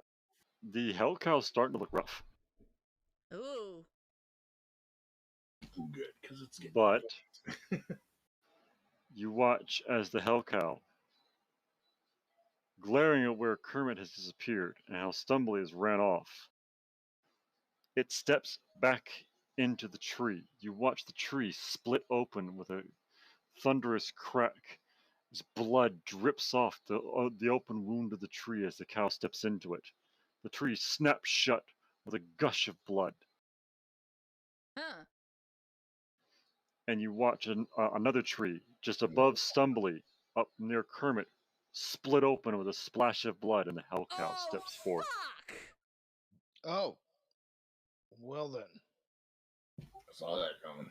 It snorts at Stumbly, turns its attention to Kermit, and charges. I just like look over my shoulder. Am I drunk or did that just happen? That just happened. Okay.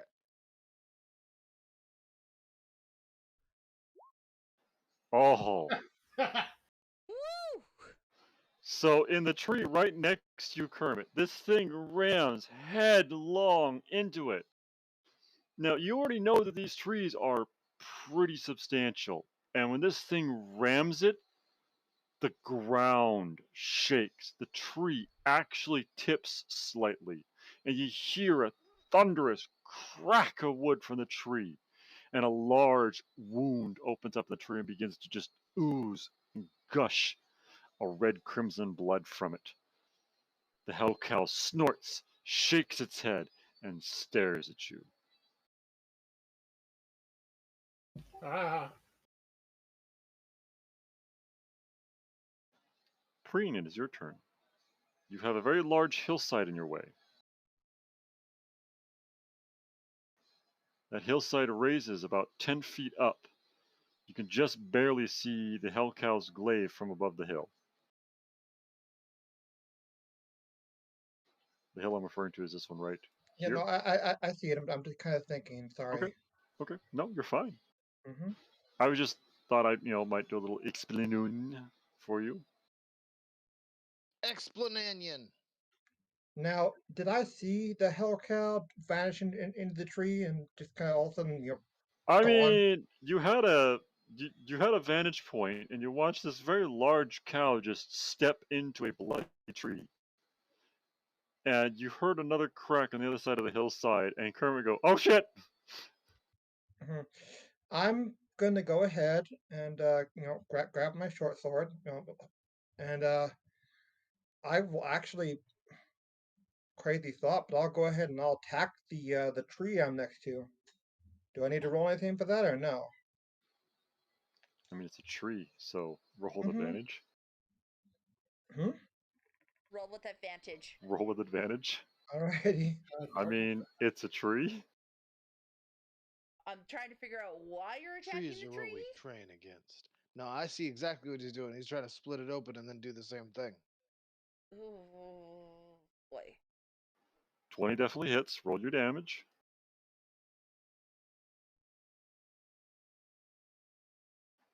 10. Good strike. And then So, actually, so once that starts bleeding, I'll go ahead and I'll actually just kind of walk away and hide behind. So hold on.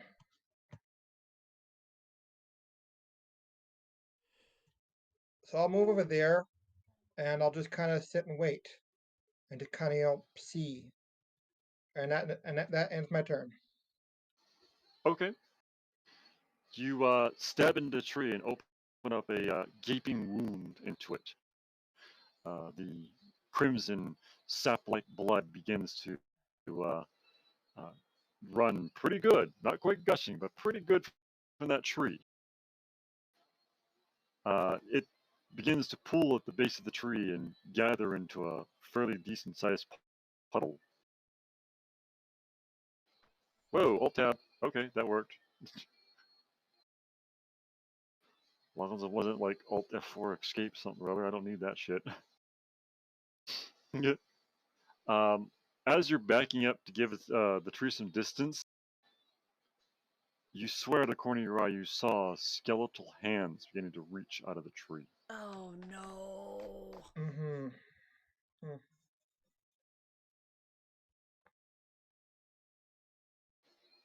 Glimpses All right, into the and that is your turn. underworld, yes. Glenn, it is your turn. You watched the hell cow disappear. You heard Kermit go, "Oh shit," and stumbly ask, "Am I really drunk?" Also, Zard, you're kind of crackly. Check your mic. Hasn't left my head. Okay, well, your wire's crackly. I don't know what to tell you other There than you I go. can try something. Hold on. Whoa, whoa. No, that's not what I wanted. Let's try it. Sorry, guys. He keeps I don't cutting know. out Let's for try me. that. There we go. That's better.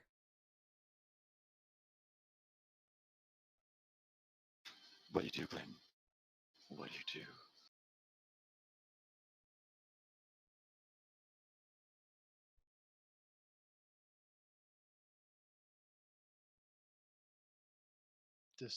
Decisions.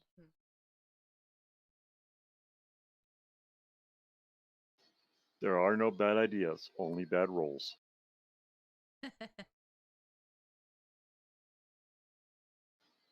Is that within range for your Visions spirit weapon to coming move? to visit.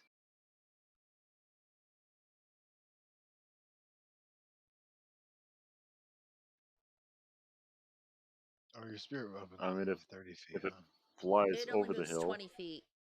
I'm actually, because I heard skeleton hands, I might leave it there. In case the cow comes back after one of us.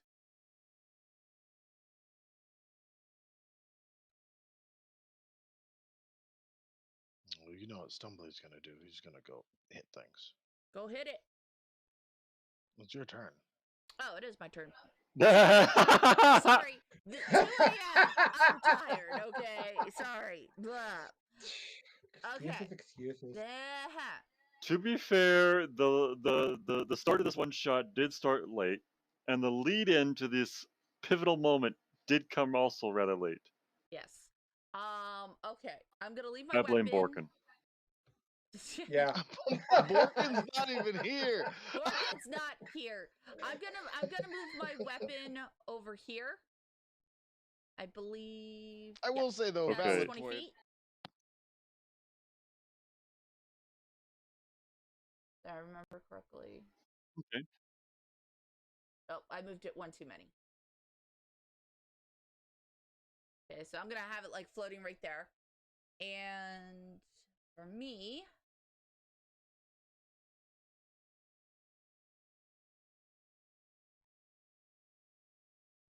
yes, that will work. All right. And I am going to move over here. And seeing Miss Cow, I'm gonna do Sacred Flame.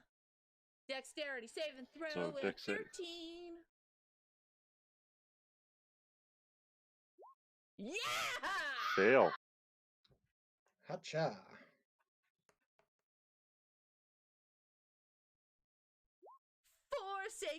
4 radiant damage. Kaboosh.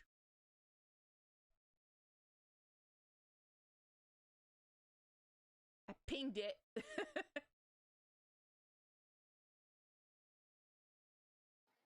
It's not looking good and is anything but happy. It That's your turn, angry. Glenn? That is my turn. Kermit. Cow will be in front of you. Its weapon is like twice your size. Its hoof is as big as your head.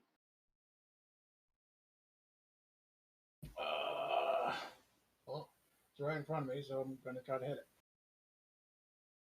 I karate chop it in the neck. It goes down like a sack of rice.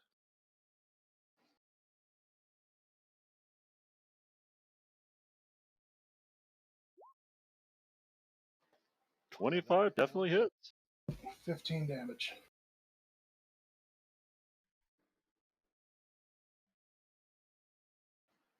15. Wait a second. Okay, that was an 18 plus 7. I would get a crit on a 19. So I was going to say, wait a minute. Hold on. That's a 13 for me. No, and I still get +2 from the hex curse on it. Oh, okay. Ah, nice.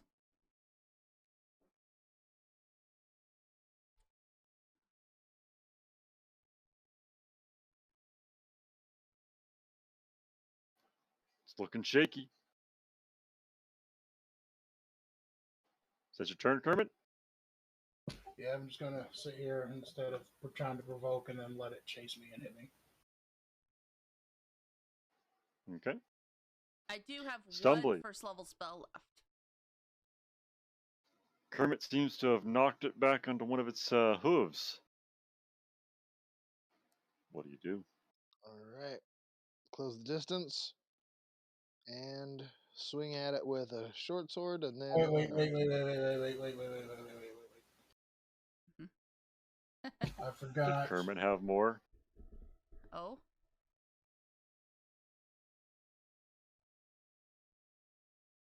Yeah, I do have a bonus action to do. Ah. What do you do? Well, shit, bro. Crit on a D4. God damn it. Hell yeah. Shit. Just 3 more damage. Okay, it's something. 5 damage.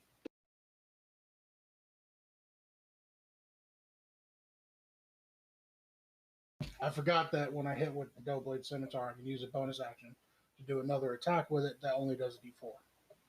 But then the D4 plus the crit plus the 2 makes the D4 a little bit better.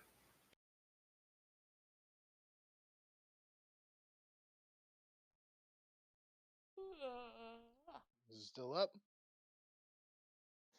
Still up. All right. Your turn, I'm Stumbly. going to. Punch him. It looks like it's going to be a punch. Uh-oh. Ooh. The punch Yeah. hits. There we go. 5 bludgeoning. 5.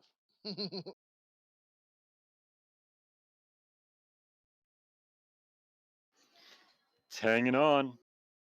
Swings the sword, spins around, and roundhouse kicks. Right into its fat, oversized chest region, which it has a lot of compared to what you Wait, are. I get advantage. We're flanking him. Right.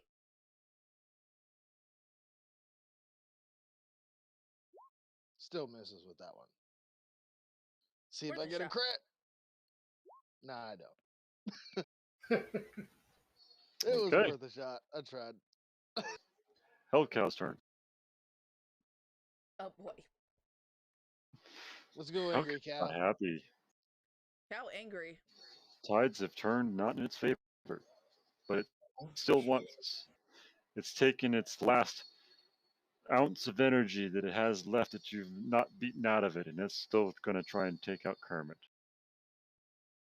Dun, dun, dun, dun, dun. 19. 19 hits. Wow, only 5 slashing. I rolled low. That hurt my feelings. That hurt. Okay, Feelings. and with that, the Hellcow will just turn and take a hoof and try and kick Stumbly. That hits. Oh dear. Well, damn. Oh no. Are you down again? I'm still up, I think. I see Yeah, a I'm still up. 17 out of 24, so yeah, you're up. It hurt. You took another hoof to the chest. You're like, oh, Yeah, I'm I'm gonna have taking a a lot plan of damage right this there. campaign. Okay, that's Hellcow's best attempts to do everything. Preen. Skeletal arms continue to try and grasp out of the open wound of the tree, but they seem unable to escape. They just keep reaching out all around the tree in all directions from the open wound, grasping, clawing at the dirt in the air. Okay, so if I move from where I am, would I be able to get to this spot right here? You have a slight With incline. yeah, because Yeah. I'm climbing down. The I'm climbing entrance back to the up. hill is right here, and to get up that spot, you have to go that way. I mean, I can't climb up the hill. That'll be a climb check, which will take your action. First, I'd have to slide down the hill here, and would that Okay. take an action or no? No, I'll just make you do an acrobatics check to see if you don't fall on your face for that. I'll let that be a bonus action. Normally it's an action, but I'm like, whatever. 5-foot drop, yeah, no problem. You do not go ass over tea kettle, land on your face like some cartoon.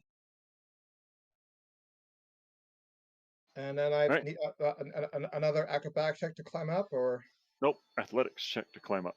athletics. All right, hold on. All right. Come on, buddy. You're pretty much using your whole turn on movement, but You are not able to climb this hill. It is a 10-foot rise, and it is just a little too much for you to manage.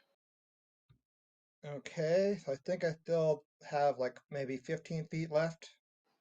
Thereabouts. Glenn's just kind of waving like, Okay, nice so I'm over try. here. Do I have a clear sight on the cow, or is the ridge blocking my sight? The hillside is still blocking your sight at the moment. Alrighty.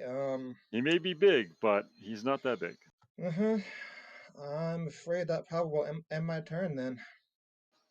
You gave it your best shot. I mean, There's a lot of cow there, but you guys picked the one part of the battlefield which technically could work to your advantage, but also kind of worked against your advantage. oh well. All right. Glenn, Hellcow has almost knocked your friend out again. I have one spell slot left, but if I use it, it could knock out the cow completely. I'm I flashbacks risk to this? your talk of another game that you did this exact same thing in. Yeah. Do I guiding Just bolt wipes it up the blood ass? off of his mouth. Or do I save it and try to heal you? Well, actually, I can heal you if we survive. So, on my next turn. I'm going for glory here. Guiding Bolt. I'm going to use that last spell slot. Okay. Roll the hit. 17? 17 hits. Yes! What the hell, D&D Beyond? Sorry, I just got an error message on there. Yeah, I that's just did me. too. I had to reopen another page to get my character back. Alright. Give me 1 second. Guiding bolt is so good for Claire. I know. It was first level Guiding Bolt, by the way. Okay. View. That's still like 3d8s or 3d6s. 4. Yeah. It's 4.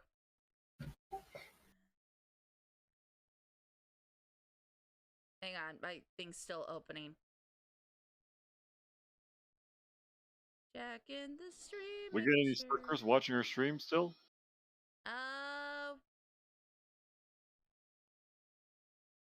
Got about 3 people still. Oh, wow. Cool. Yeah. Well, Alright. thank Did you you guys tune for in sticking for around. little This was me? a shit show. Alright. Yes. This group has managed to almost kill themselves more than I have. That is whoops, wrong Fucking button, dear. wrong button. I hit the wrong That's the way spell. Stumbly be. Come on. I was scrolling and it clicked Guiding Bolt, not or wait, no, it did click Guiding Bolt. That was right. I did click the right. Did it? Because it didn't roll my dice. I see damage and it says Guiding Bolt. Okay. Fucking A 6 6 1 1 and 1. 3 1s. That's God ridiculous. Damn it. Alright. Did I kill it? It is leaning on its halberd, but it still seems to be standing. I wanted to kill it. But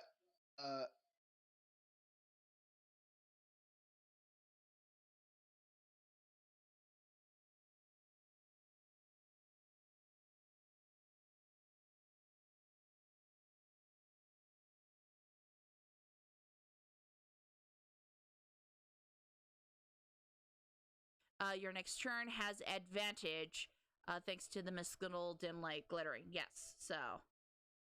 And unfortunately, that was Glenn's last spell slot. So if you go down, it's spare the dying, and then hopefully I can get off my other channel divinity at some point. And it's only advantage for the first hit there, Kermit, not. We're still flanking. but we're flanking. Yeah, there's a flank on one Right. of them. Okay, so that's true. So unfortunately, there's no double advantage. So. Yeah, I was gonna say like it gives them advantage, but the next 2 people going have flanking, so it is what it is. Right. Yeah. Well, that's Glenn's turn. Then it is Kermit's turn. Yeah. Well, hang on. And, Wait, Glenn neither is of those gonna hit? move- No, they hit. Glenn wasn't quite I'm just saying, done if that was yet. Glenn's turn, it is Kermit's turn. Oh yeah. There I we go. forgot Now the character. Glenn's done. Glenn moved the scythe. Okay. So 15 total. Well, it had 3 left. So, in the words of Matt Mercer, how would you like to do this? Straight up Darth Maul, stab him in the chest, kick him down the hole. Kick him back into a tree. Make it dead. Okay. You stab it up into its size large chest, right where its heart would be, and a crimson, deep sap-like blood begins to ooze from its open chest wound. Its hoof-like hands drop the jagged black halberd, which begins to crumble and turn to black dust on the ground. It grabs at its wound on its chest, heaving, trying to breathe, unable to, gasping, causing more of this crimson blood to spill from its chest. As it stumbles backwards into the tree that it had walked into, the tree splits open, and many Angry, hungry, skeletal hands reach out and grab at the cow and drag it into the tree. As the tree cracks and splinters and snaps closed with a grush of crimson spray, all is quiet again in the forest of evil. Stumpy's like, yeah, eat this, you dirty bitch. Takes another big old drink.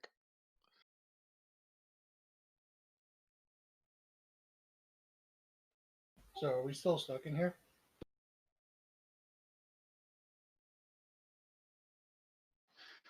Far off in the distance, somewhere deep in the forest of evil, you hear.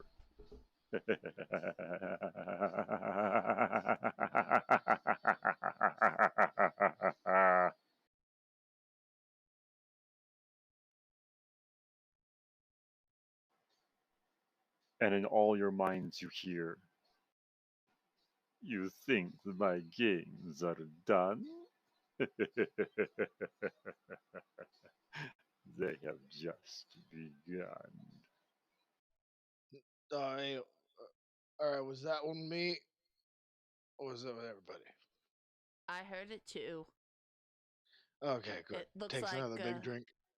it looks like things For are all about of to our get impetuous nasty. adventurers trapped within the forest of evil, it fades to white. Will this adventure continue? Or has Well, their I'm going to nightmare start walking down the begun? trail again, singing that Rainbow Connection. So, that is the force of evil. That is the light end of the spectrum. I have done much heavier, much nastier, much meaner. I once had a party that fought, what was it, 5 hell cows at once. By the way, everyone who took damage, you guys all get 5 health points.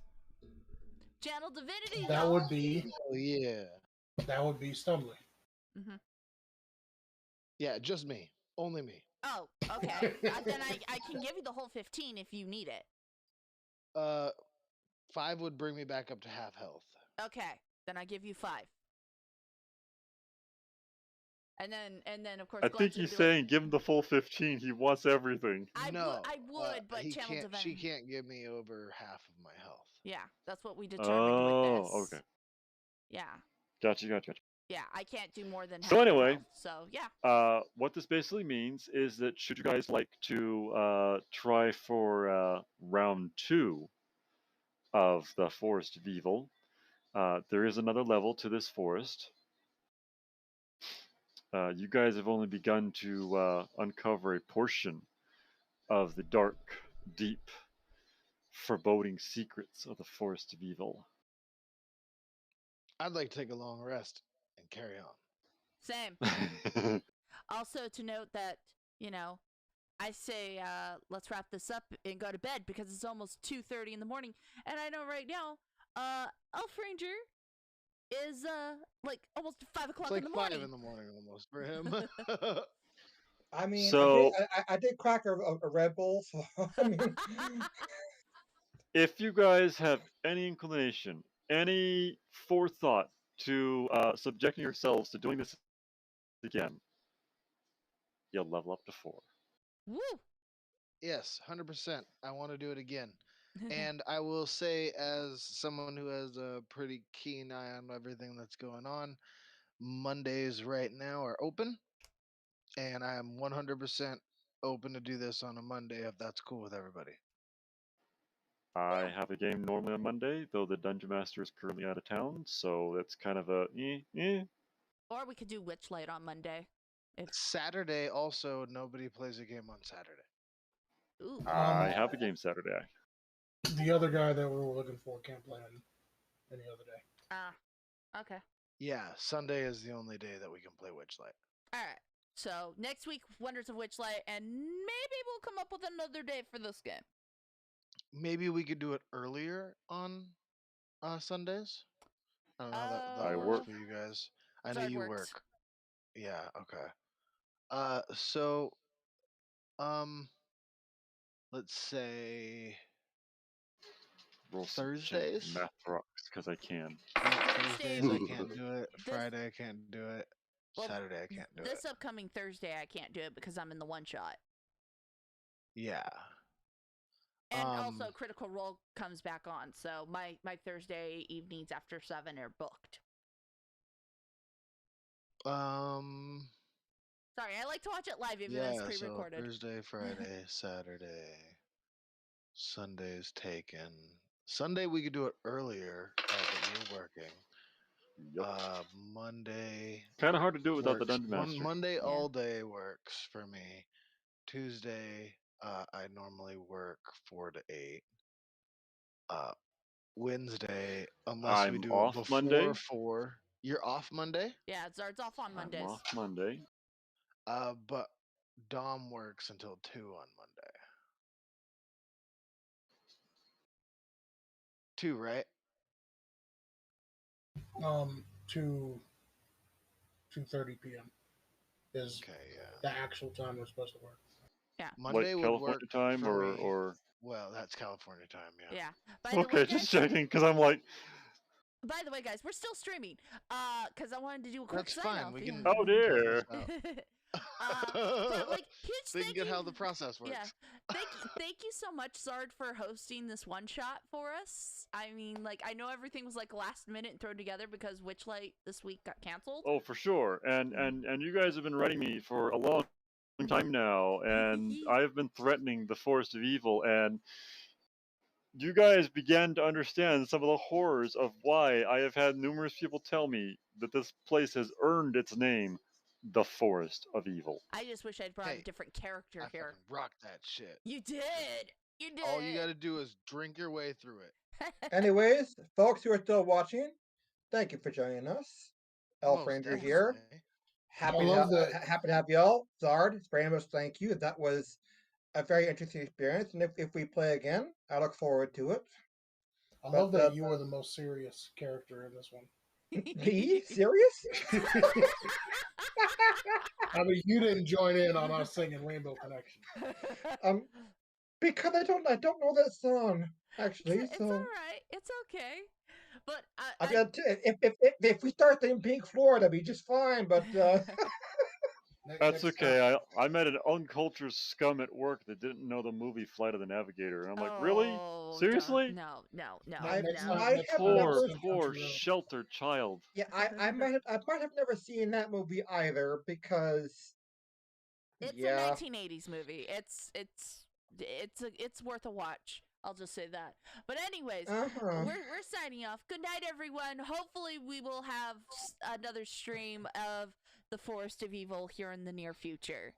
Good night, everybody. The torment is over. Good night. I have fulfilled my obligations. Good luck. Convince me to do